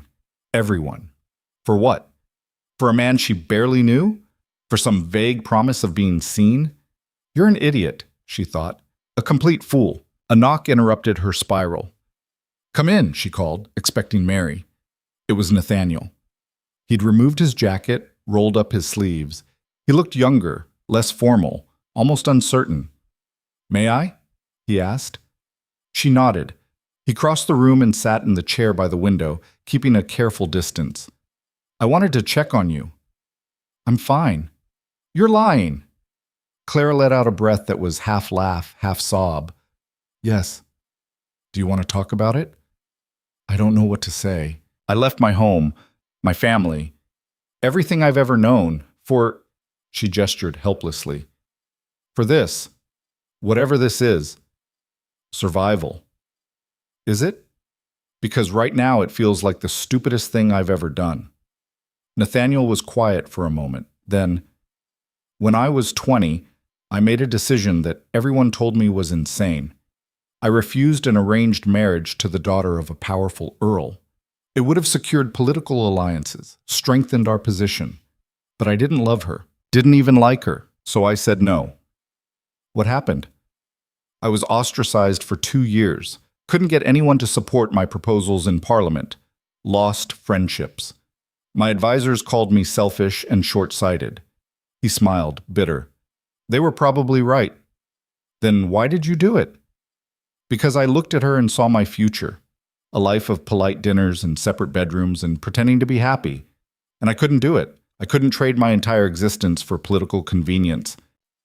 He met her eyes. You did the same thing tonight. You chose yourself over safety. That's not stupid, Clara. That's brave. Or desperate. Those aren't mutually exclusive. She laughed despite herself. What happens now? Now you rest. Tomorrow we start making plans. Plans for what? For making you visible, for showing society that you're not someone to overlook or dismiss. He stood. But tonight you sleep, you eat, you let yourself breathe. Nathaniel, he paused at the door. Thank you, she said, for all of this, for seeing me. His expression softened. You're worth seeing, Clara. Don't ever forget that. He left, and Clara was alone again. But this time, the solitude felt less like drowning and more like floating. She changed into a nightgown Mary had provided, ate the dinner brought up on a tray, roasted chicken, vegetables, bread that was still warm, and climbed into the enormous bed. Sleep came easier than she expected. and for the first time in weeks, she didn't dream of disappearing. Morning arrived with sunlight streaming through windows Clara had forgotten to close. She woke disoriented, reaching for familiar walls that weren't there, then remembered. I left. I actually left. A knock at the door. Mary entered with tea and toast. Good morning, miss. His Grace asks if you'll join him for breakfast in the morning room at 9. Clara glanced at the clock. 8:30. Yes, thank you. She dressed quickly in a simple blue day dress, did her hair, tried to calm the anxiety churning in her stomach. When she made her way downstairs, getting lost twice, she found Nathaniel in a sun-filled room overlooking the gardens. He stood when she entered. Good morning. Did you sleep? Better than I expected. Good. He gestured to the table, laden with more food than 2 people could possibly eat. Mrs. Winters believes in excess. I've learned to accept it. They sat. Clara took tea, nibbled at toast, tried not to feel overwhelmed by the sheer normalcy of it all. I've been thinking, Nathaniel said, about how to approach this. This? Your introduction to society, to my world. Clara set down her cup. I thought I was already introduced. I've been to parties, dinners. As an afterthought, as someone filling a seat. His voice was firm. That's not what I mean. I mean introducing you as someone who matters, someone with value beyond convenience. And how exactly do we do that? We start with my circle. People who think for themselves, who value intelligence and character over pedigree. He pulled out a piece of paper already filled with names. Lady Thornberry, she runs a literary salon. Lord Ashford, he's funding education reform. Dr. Elizabeth Carr, she's a physician, one of the few women practicing in London. These are people who will see you, Clara, really see you. She stared at the list, overwhelmed. They'll think I'm a social climber. Some will. Others won't care, and the ones who matter will judge you on merit. Merit I don't have. Stop. His voice was sharp enough to make her look up. You're educated, you're thoughtful, you have opinions on politics, literature, art. I heard them yesterday at the museum. Stop pretending you're empty just because someone told you you were. Clara swallowed hard. What if I embarrass you? You won't. You don't know that. I do. He reached across the table, his hand hovering near hers but not touching. But if you're not ready, we wait. This is your timeline, not mine. She looked at his hand, at the choice he was offering. She could retreat, hide, wait, or she could fight. When? She asked. When what? When do we start? Nathaniel's face broke into a smile that transformed him from severe to almost boyish. Tonight. Lady Thornberry's salon, it's small, informal, a perfect place to begin. Tonight? Clara's voice climbed. I don't have anything to wear. I don't know what to say. You'll be fine, and I'll be right there. What if I freeze? What if I say something stupid? Then you say something stupid. Everyone does eventually. It's called being human. She wanted to argue, to list all the reasons this was a terrible idea. But looking at his face, at the confidence he had in her that she couldn't find in herself, she nodded. Okay, tonight, he confirmed. Well, the rest of the day passed in a blur.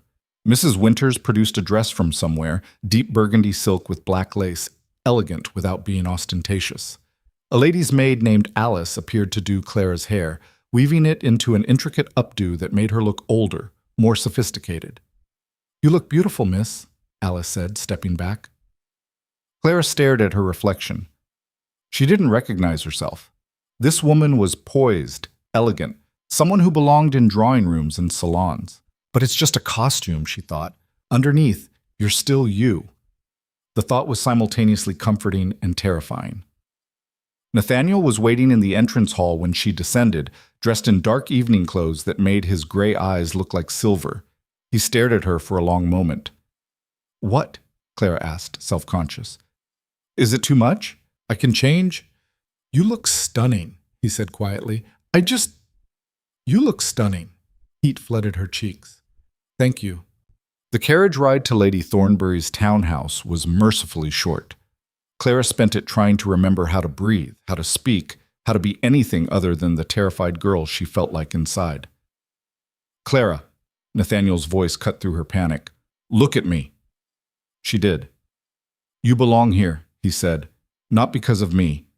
Not because of your dress or your hair. Because you're brilliant and brave, and you've survived things that would have broken other people. Remember that." She nodded, not trusting her voice.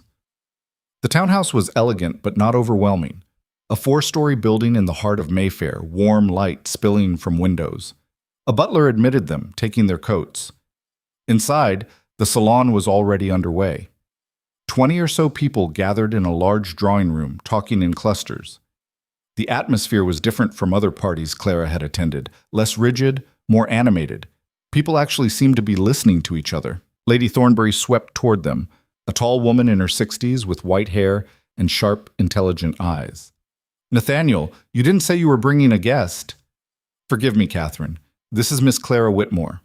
Clara, Lady Catherine Thornbury." Catherine studied her with unnerving directness. "Whitmore? Any relation to Edmund Whitmore?" "My father," Clara said, keeping her voice steady. "And how does Edmund's daughter end up at my salon?" It was a test. Clara could feel it. The wrong answer would end this before it began. "Because His Grace thought I might appreciate intelligent conversation," Clara said, "and I was willing to risk being proven wrong." Catherine's eyebrows rose. Then she laughed, genuine and delighted. "Oh, I like her. Come, my dear. Let me introduce you to some people who won't bore you to tears."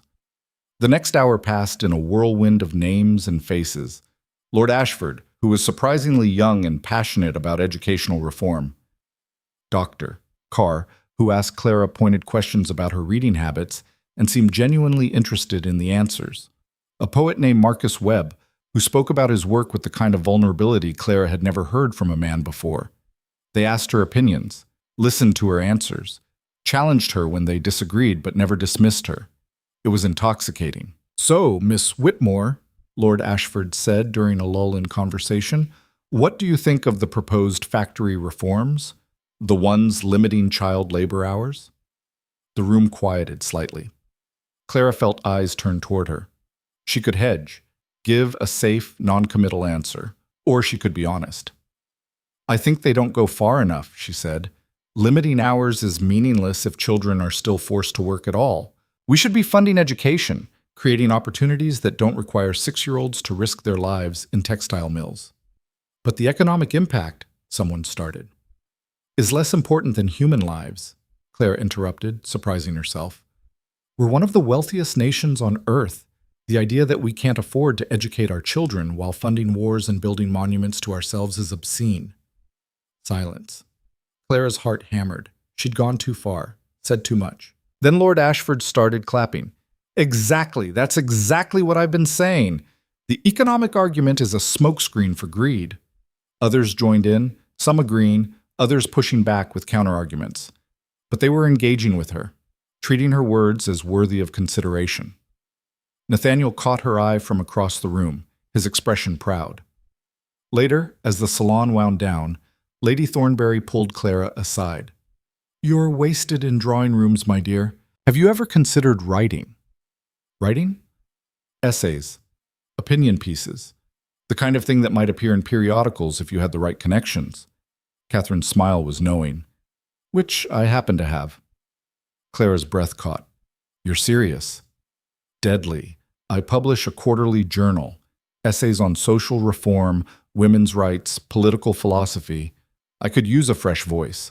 Someone who understands what it's like to be overlooked." She paused. "Think about it, and if you're interested, call on me next week." She pressed a card into Clara's hand and swept away. Clara stared at it, the embossed letters swimming slightly. The Progressive Review. Catherine Thornbury, editor. Nathaniel appeared at her elbow. "What did Catherine want?" Clara's voice failed. She tried again. "She asked me to write for her journal." "And?" "I don't know. I'm not a writer." "You're someone with thoughts worth sharing. That's all writing is." He studied her face. "You're terrified." "Yes." "Good. That means it matters." The carriage ride home was quiet. Clara pressed the card between her fingers, still not quite believing it was real. "Did I do all right?" she asked finally. "Tonight?" Nathaniel turned from the window. You were magnificent. I interrupted Lord Ashford. He loved it. I was too forward, too opinionated. Clara. He waited until she looked at him. You were yourself. That's all I asked you to be. She wanted to believe him, wanted to trust that this feeling of being seen, being valued, wasn't just temporary kindness before the inevitable disappointment. But she was trying. The next week unfolded like a dream Clara was afraid to wake from. Nathaniel introduced her to more people, politicians, writers, reformers. Each encounter was terrifying. Each one she survived. She called on Lady Thornberry, who set her to writing a piece on women's education. Clara spent 3 days on it, writing and rewriting until the words felt honest. It's raw, Catherine said after reading it. A bit rough around the edges, but it's good. We'll publish it next month. Next month? Clara's voice squeaked. Unless you prefer to wait? No, thank you. Word spread Clara Whitmore, the woman staying at Ravencrest Manor, the woman who'd left her family, the woman the Duke was championing. The rumors were vicious. Some said she'd seduced Nathaniel. Others said she was a fortune hunter. A few suggested she was mentally unstable. Clara heard the whispers at parties, saw the sneers behind fans. It stung. Sometimes it felt like drowning. But for every sneer, there was someone like Dr. Carr, who asked about her writing. Like Marcus Webb, who invited her to a poetry reading. Like the young woman at a dinner who quietly thanked her for speaking up about education reform because no one had ever said it better. The tide was turning, slowly, painfully, but turning. 2 weeks after leaving the Whitmore house, Clara received a letter. She recognized her father's handwriting. Her hands shook as she opened it. Clara, I hope this letter finds you well. Vivian tells me I'm a fool for writing to you, but I find I must. I was wrong. About so many things. I let you fade because it was easier than fighting, easier than facing what I'd lost when your mother died. You deserved better. You deserved a father who saw you. I don't expect forgiveness. I don't deserve it. But I wanted you to know that I'm proud of you. Your mother would be too. If you ever wish to speak, I will listen. Your father, Edmund. Clara read it 3 times, tears blurring the words. It wasn't everything. It didn't fix the years of neglect. But it was something. A crack in the wall. A chance. She folded it carefully and placed it in her desk drawer. The real test came 3 weeks later at the Ashford Ball. It was the event of the season. Hundreds of guests, the entire aristocracy on display. Nathaniel had been invited to give a speech on education reform. Clara was his guest. You don't have to come, he said the night before. It's going to be brutal. Vivian and Rosalind will be there. Clara lifted her chin. Then I'm coming. Are you sure? No, but I'm doing it anyway. The ballroom was overwhelming. Crystal chandeliers, silk gowns, the scent of expensive perfume and ambition. Clara wore the burgundy dress again. Alice had worked miracles with her hair. But she felt exposed, vulnerable. Nathaniel's hand settled on her lower back, grounding. Breathe. She did. They entered together. Heads turned. Whispers started like wildfire. Clara saw Vivian across the room, her face twisting with rage. Rosalind beside her, beautiful and cold. Ignore them, Nathaniel murmured. But before Clara could respond, someone else approached. Lady Pembroke. The woman whose dinner had started everything. Clara braced for the cut, the dismissal. Instead, Patricia smiled. Miss Whitmore, how lovely to see you again. I read your essay in the Progressive Review, quite thought-provoking. Clara blinked. You did? Oh, yes. Catherine sent me a copy. You make excellent points about access to education. She leaned in conspiratorially. Between you and me, I've been thinking about funding a school for girls. I'd love to discuss it with you. Perhaps tea next week? Yes, of course. Patricia swept away, leaving Clara stunned. Did that just happen? She whispered. Nathaniel's smile was wide. Yes. More people approached throughout the night, some hostile, but others curious, interested, engaging. Clara held her own in debates about labor laws, women's suffrage, parliamentary reform. When Nathaniel gave his speech, he thanked her publicly. Miss Whitmore has taught me that the most important voices are often the ones we're not listening to. We ignore the overlooked at our peril. The applause was polite but genuine. Afterward, as they stood at the edge of the dance floor, Vivian appeared. Her face was a mask of fury barely contained. "You think you've won?" Clara met her gaze steadily. "I'm not playing a game. You've made yourself notorious, a spectacle. No respectable family will touch you. And yet Lady Pembroke just invited me to tea. Lord Ashford wants me to speak at his reform committee. Dr. Carr asked me to collaborate on a research project." Clara's voice was calm. "I don't need respect from people like you anymore, Vivian. I've found it elsewhere. He'll tire of you, and when he does, then I'll survive, like I've always done. But this time, on my terms." Vivian opened her mouth, then closed it. For once, she had nothing to say. She turned and left, Rosalind trailing behind like a shadow. Clara exhaled shakily. "You handled that well," Nathaniel said. "I'm terrified." "I know, but you did it anyway."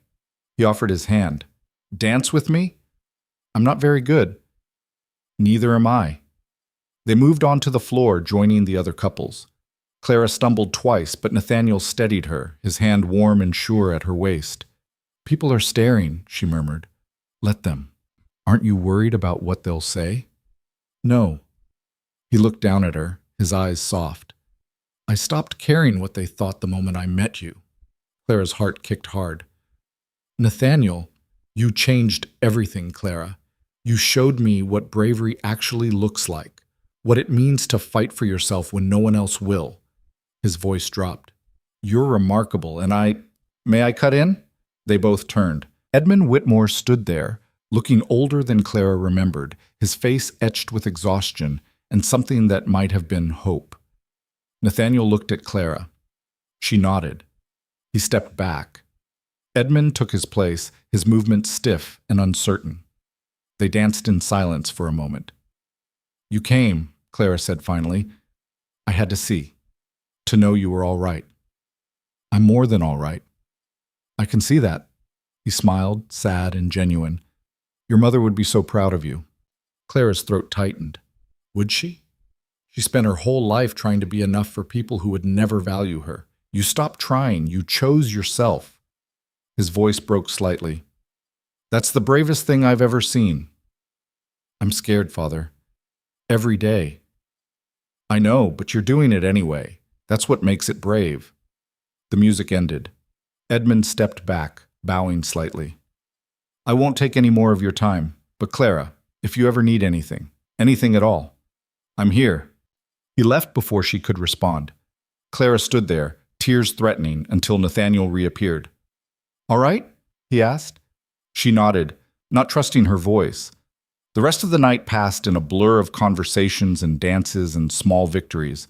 By the time they left, Clara's feet ached and her face hurt from smiling. In the carriage, she finally let herself relax, sinking into the seat. "You did it," Nathaniel said. "You showed them." "Showed them what?" "That you're impossible to ignore." Clara laughed, exhausted and exhilarated.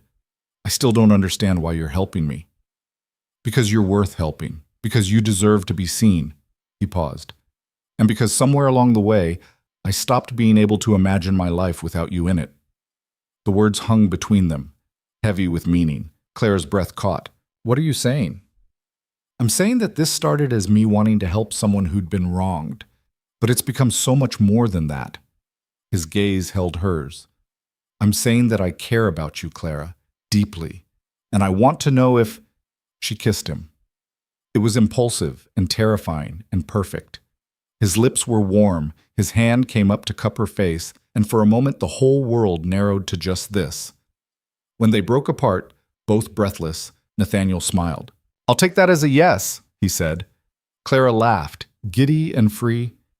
"Yes." Outside the carriage windows, the city passed by, no longer a place where she was invisible, but one where she was finally, impossibly, seen. The kiss changed everything and nothing. Clara woke the next morning in her room at Ravencrest Manor with sunlight streaming through the windows and the memory of Nathaniel's lips on hers still burning. She touched her mouth, half convinced she'd dreamed it, but the way her heart raced told her it was real. A knock at the door. Mary entered with tea and a small envelope on the tray. "Morning, miss. This came for you." Clara opened it with trembling fingers. Inside was a note in Nathaniel's handwriting. "Breakfast in the conservatory.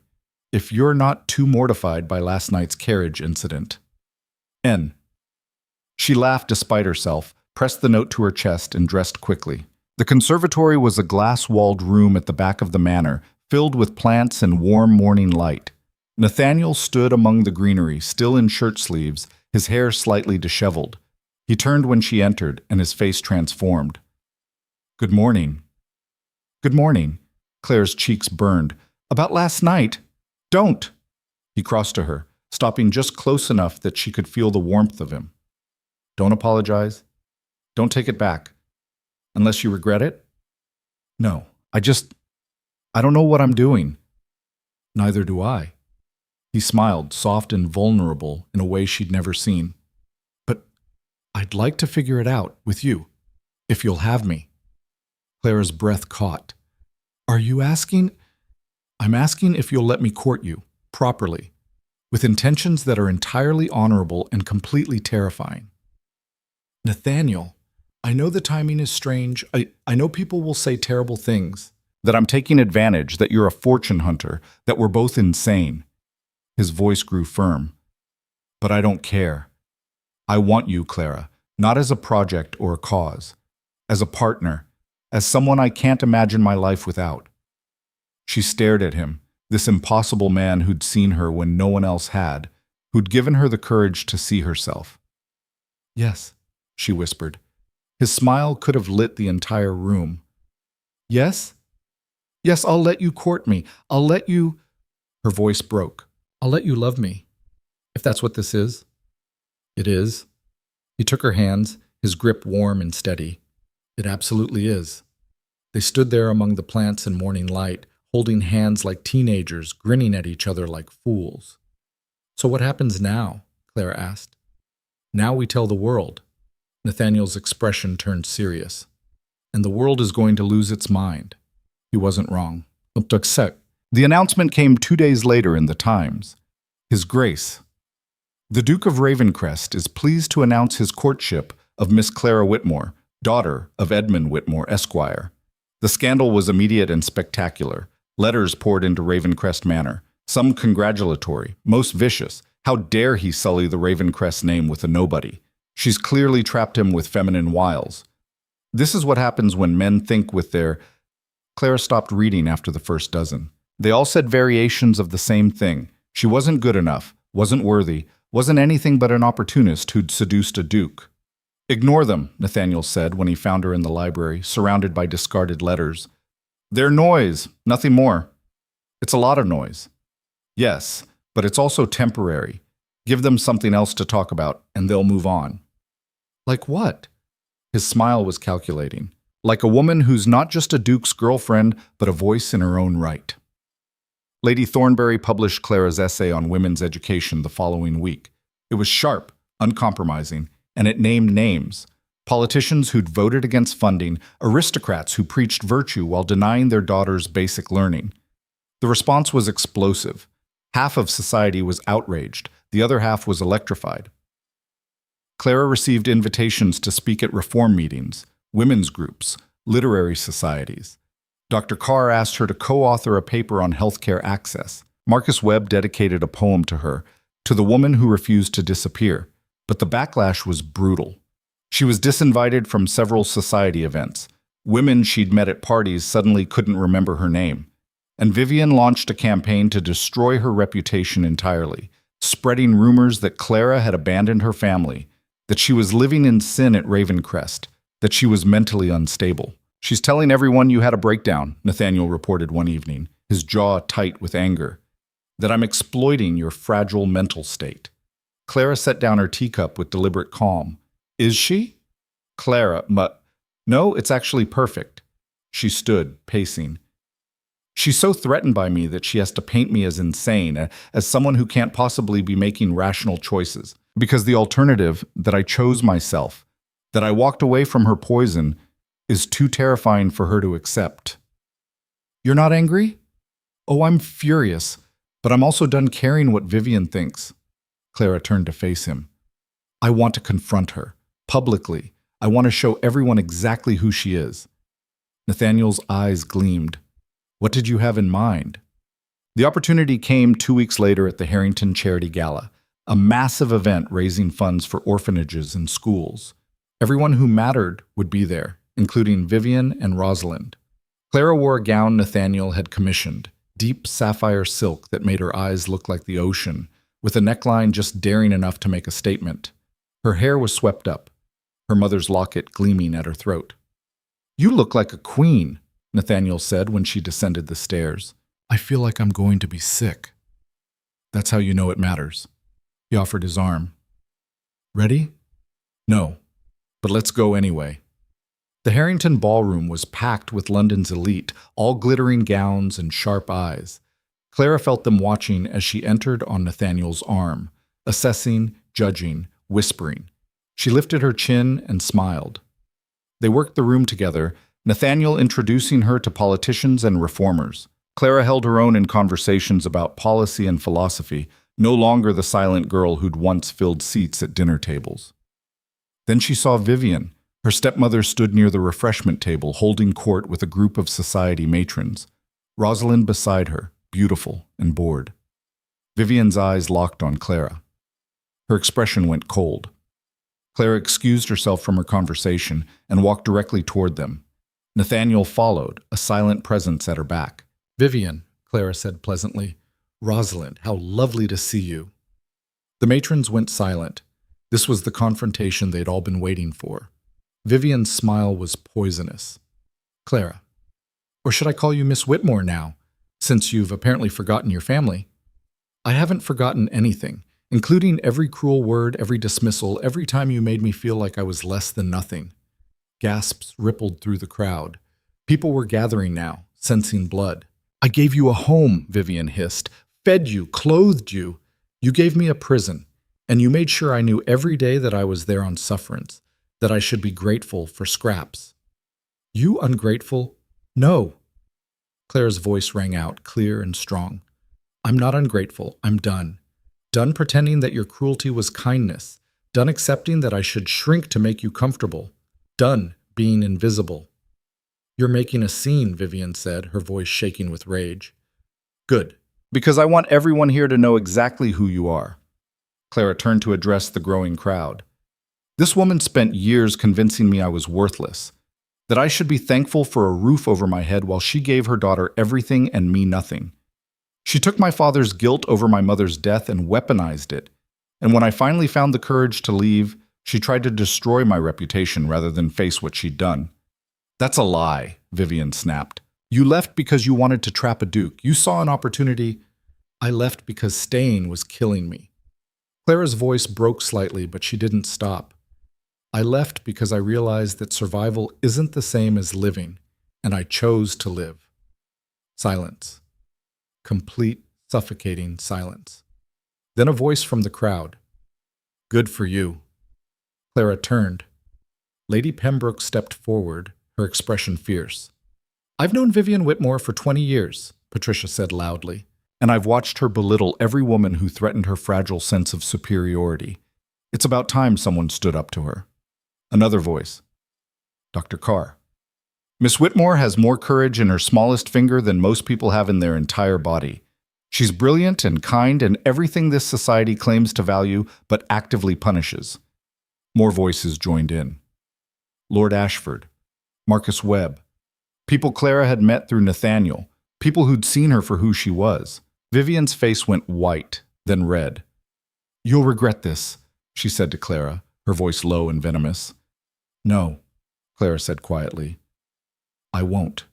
Because I'm finally free of you. She turned and walked away, Nathaniel beside her, leaving Vivian standing alone in a crowd that was no longer sympathetic. Outside in the garden, Clara finally let herself shake. That was, Nathaniel started. Terrifying. I was going to say magnificent. He pulled her close, his arms warm around her. You were magnificent. I might have just destroyed what's left of my reputation. Or you might have just proven that you don't need their approval to matter. Clara buried her face in his shoulder, breathing him in. What happens now? Now we keep going, keep fighting, keep living. Together? If you'll have me. She pulled back to look at him, this man who'd given her the courage to see herself. Always. He kissed her then, soft and sure and full of promise. When they broke apart, Clara saw her father standing at the edge of the garden. Edmund approached slowly, his expression unreadable. That was quite a scene. I'm sorry if I embarrassed you, Clara said, though she wasn't. Not really. Embarrassed me? Edmund's voice cracked. Clara, you were extraordinary. I've never been more proud. Tears stung her eyes. Truly? Truly. He looked at Nathaniel. Your Grace, might I have a word with my daughter? Alone? Nathaniel glanced at Clara. She nodded. When they were alone, Edmund pulled an envelope from his jacket. I've been carrying this for weeks, trying to find the courage to give it to you. Clara opened it. Inside were legal documents and a bank draft for a substantial sum. What is this? Your mother's inheritance from her father. He left it in trust for you to be given on your 25th birthday. Edmund's voice was heavy with shame. I should have given it to you then, but Vivian convinced me to hold it back, said you weren't responsible enough, said we should manage it for you. Clara stared at the numbers, her vision blurring. This is enough to live independently, to never need anyone's charity again. He met her eyes. It's yours. It always was. I'm sorry it took me so long to do the right thing. Father, I failed you, Clara. For years. I let Vivian poison our home because I was too weak to stop her, too afraid of being alone again. Tears streamed down his face. But watching you tonight, seeing you stand up for yourself, I realized something. You're stronger than I ever was, braver. And you deserve so much more than I gave you. Clara's throat closed. I forgive you.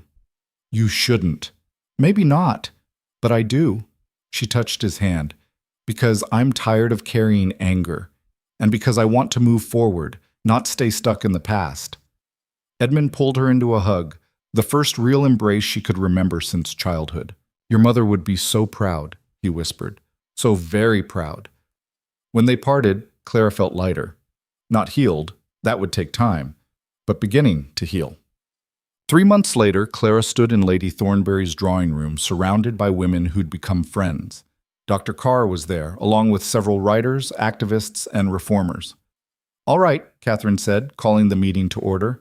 We have funding for the school, thanks to Lady Pembroke's generous donation and Clara's tireless advocacy. Applause filled the room.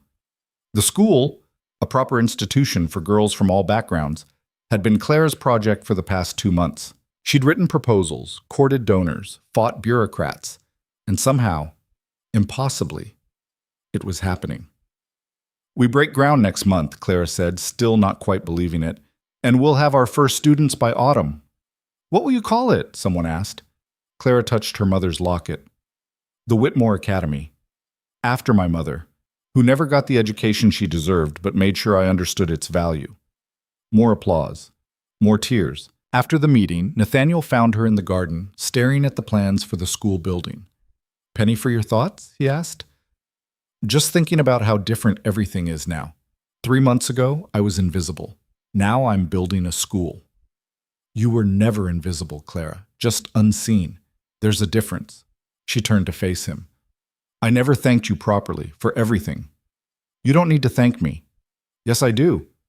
You gave me the courage to see myself, to fight for myself. I don't know if I would have survived without you. Nathaniel took her hands. You would have.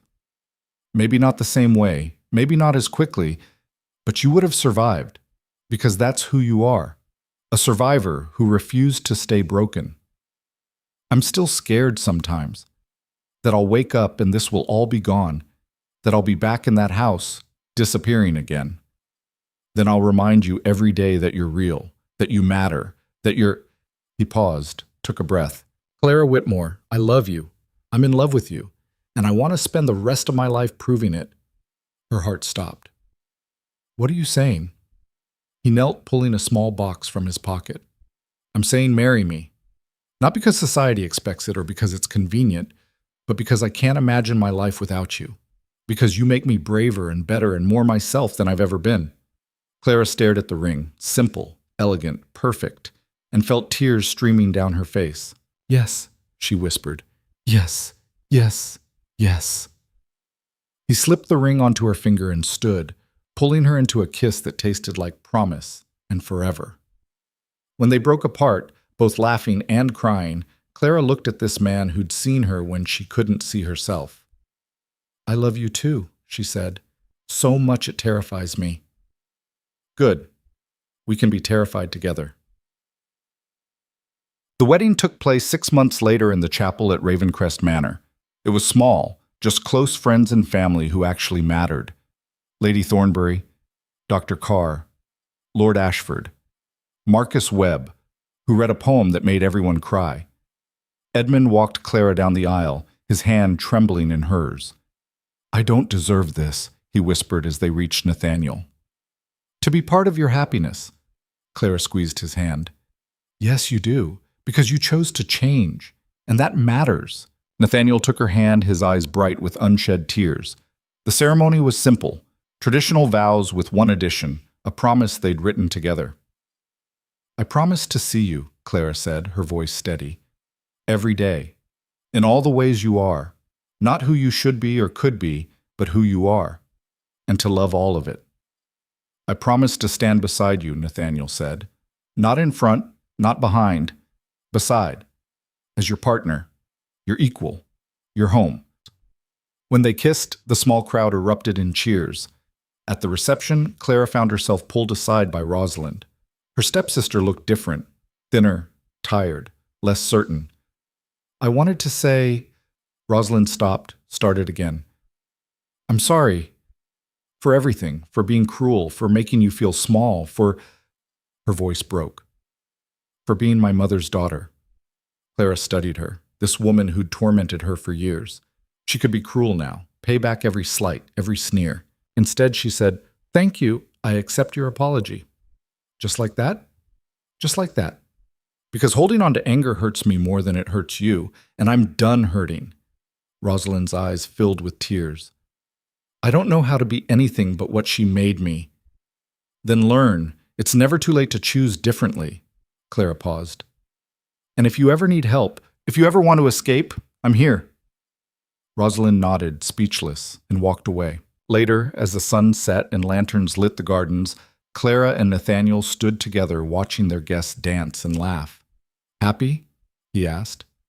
Terrified. Overwhelmed. Grateful. All of it. She leaned into him. But yes, happy. Good. Because this is only the beginning. Of what? Everything. The school. The advocacy work. The life we're building together. He turned her to face him. You changed my world, Clara. And now we get to change the world together. She kissed him, soft and sure. I like the sound of that. 1 year later, Clara stood at the front of the Whitmore Academy, watching as young girls filed into classrooms. Rich and poor, titled and common, all learning together. It had been a fight every step of the way. Bureaucrats who didn't see the point, donors who wanted control, critics who said educating girls was wasteful, but it was here, real, thriving. A teacher approached, a young woman named Sarah who'd been one of Clara's first hires. The afternoon classes are full, Duchess. We may need to add more sections. Clara still wasn't used to the title, but she smiled. Then we'll add them. Every girl who wants to learn deserves the chance. She walked through the halls, listening to lessons on mathematics and literature and science, girls laughing, learning, growing. In one classroom, she paused at the doorway. The teacher was discussing women's suffrage, and the girls were debating passionately, some for, some against, all engaged. This was what she'd fought for. Not perfection, but possibility. That evening, she returned to Ravencrest Manor to find Nathaniel in his study, working on a speech for Parliament. How was the school? He asked, setting down his papers. Chaotic. Wonderful. Everything I hoped. She sat on his desk, grinning. We're going to need more funding. Maybe another building. Already planning expansion? Always. She grew serious. Nathaniel, there are so many girls out there like I was, invisible. told they don't matter. We can't save all of them, but we can save some, and teach them to save themselves. He stood, pulling her close. We'll find the funding. We always do. How did I get so lucky? Clara whispered. Luck had nothing to do with it. You fought. You survived. You chose yourself when no one else would. He kissed her forehead. That's not luck. That's courage. That night, Clara stood at the window of their bedroom, looking out at the grounds of Ravencrest Manor. So much had changed. She'd gone from invisible to impossible to ignore, from surviving to living. But the scars remained. Sometimes she still woke up afraid that it was all a dream, that she'd open her eyes and be back in that small room in the Whitmore house, small and silent and forgotten. Those moments were getting rarer, though. Nathaniel appeared behind her, wrapping his arms around her waist. What are you thinking about? About the girl I was. At that dinner. The one who disappeared and no one noticed. And I'm glad she's gone. But I'm also grateful to her, because she survived long enough to become me. She'd be proud of you. Clara turned in his arms. I'm proud of me. Finally. As you should be. You're extraordinary, Clara Cross. The name still felt strange on her ears, but in the best way. She kissed him, slow and deep, tasting home and safety and love. When they parted, she smiled. I was thinking about something else, too. What's that? About how I spent so long trying to be seen by people who would never value me. And then I met you. And you showed me that being seen isn't about making yourself smaller. It's about finding people who appreciate your actual size. Poetic. I've been reading Marcus's work. It's rubbing off. They laughed together, and the sound filled the room like light. 5 years later, the Whitmore Academy had expanded to 3 locations. Clara's essays appeared regularly in the Progressive Review and other publications. She spoke at rallies, advised politicians, mentored young women who reminded her of herself. She wasn't famous, exactly, but she was known, respected, valued. And some nights, when she tucked her daughter into bed, little Emma, who had Nathaniel's gray eyes and Clara's stubborn chin, she thought about that dinner 5 years ago, about the seat that was taken, about the woman who disappeared, about the choice that changed everything. Mama? Emma asked sleepily. Tell me the story again. Which story, sweetheart? About the invisible lady? Clara smiled, brushing hair from her daughter's forehead. Once upon a time, there was a woman who everyone overlooked. They thought she was small and unimportant, but she wasn't. She was just waiting for the right moment to be seen. And then what happened? Then she met someone who saw her, really saw her, and he showed her that she'd always been worth seeing. She just hadn't believed it yet. Is that you, Mama? Yes, darling, that's me. I'm glad you got seen. Clara's throat tightened. So am I, sweetheart. So am I. She kissed Emma's forehead and left the room, finding Nathaniel waiting in the hallway. Still telling that story? He asked. Always. So she knows that being overlooked doesn't mean being worthless. It just means the right people haven't looked yet. They walked together to their bedroom, where windows overlooked grounds that had become home in ways the Whitmore house never had. Do you ever regret it? Nathaniel asked. Leaving? Fighting? All of it? Clara thought about it, really thought about it. About the pain and fear and uncertainty. About the bridges burned and reputations damaged and people who still whispered about the social climber who'd trapped a duke. No, she said finally. Not for a second, because I'd rather be hated for who I am than loved for who I pretended to be. Good, because I'm rather fond of who you are. Only rather? He pulled her close, his smile warm and real. Devastatingly, impossibly, eternally fond. They stood at the window together, watching the moon rise over the gardens, and Clara thought about all the versions of herself she'd been. The invisible girl, the convenient guest, the woman who vanished, and now, finally, the woman who refused to disappear. It hadn't been easy. Some days it still wasn't, but she'd done it. She'd fought for herself when no one else would. She'd claimed her space in a world that insisted she should have none. And she'd discovered something crucial along the way. Strength wasn't about being perfect or powerful or unafraid. Strength was about refusing to give up, about choosing yourself even when it terrified you, about understanding that survival wasn't enough, that you deserved to thrive. "What are you thinking?" Nathaniel asked. Clara smiled, leaning into him. "I'm thinking about how glad I am that I left that dinner, that I walked away, that I chose this." "This? You, me, us, all of it." She turned to face him. "Thank you for seeing me when I couldn't see myself. Thank you for being brave enough to fight back." They kissed, soft and familiar, the kind of kiss that spoke of years together and years still to come. And in that moment, in that house, in that life she'd built from nothing but courage and choice, Clara Whitmore Cross finally understood what it meant to be seen. Not as someone filling a space, but as someone defining it. Not as the woman who disappeared, but as the woman who'd refused to stay gone. And that was everything.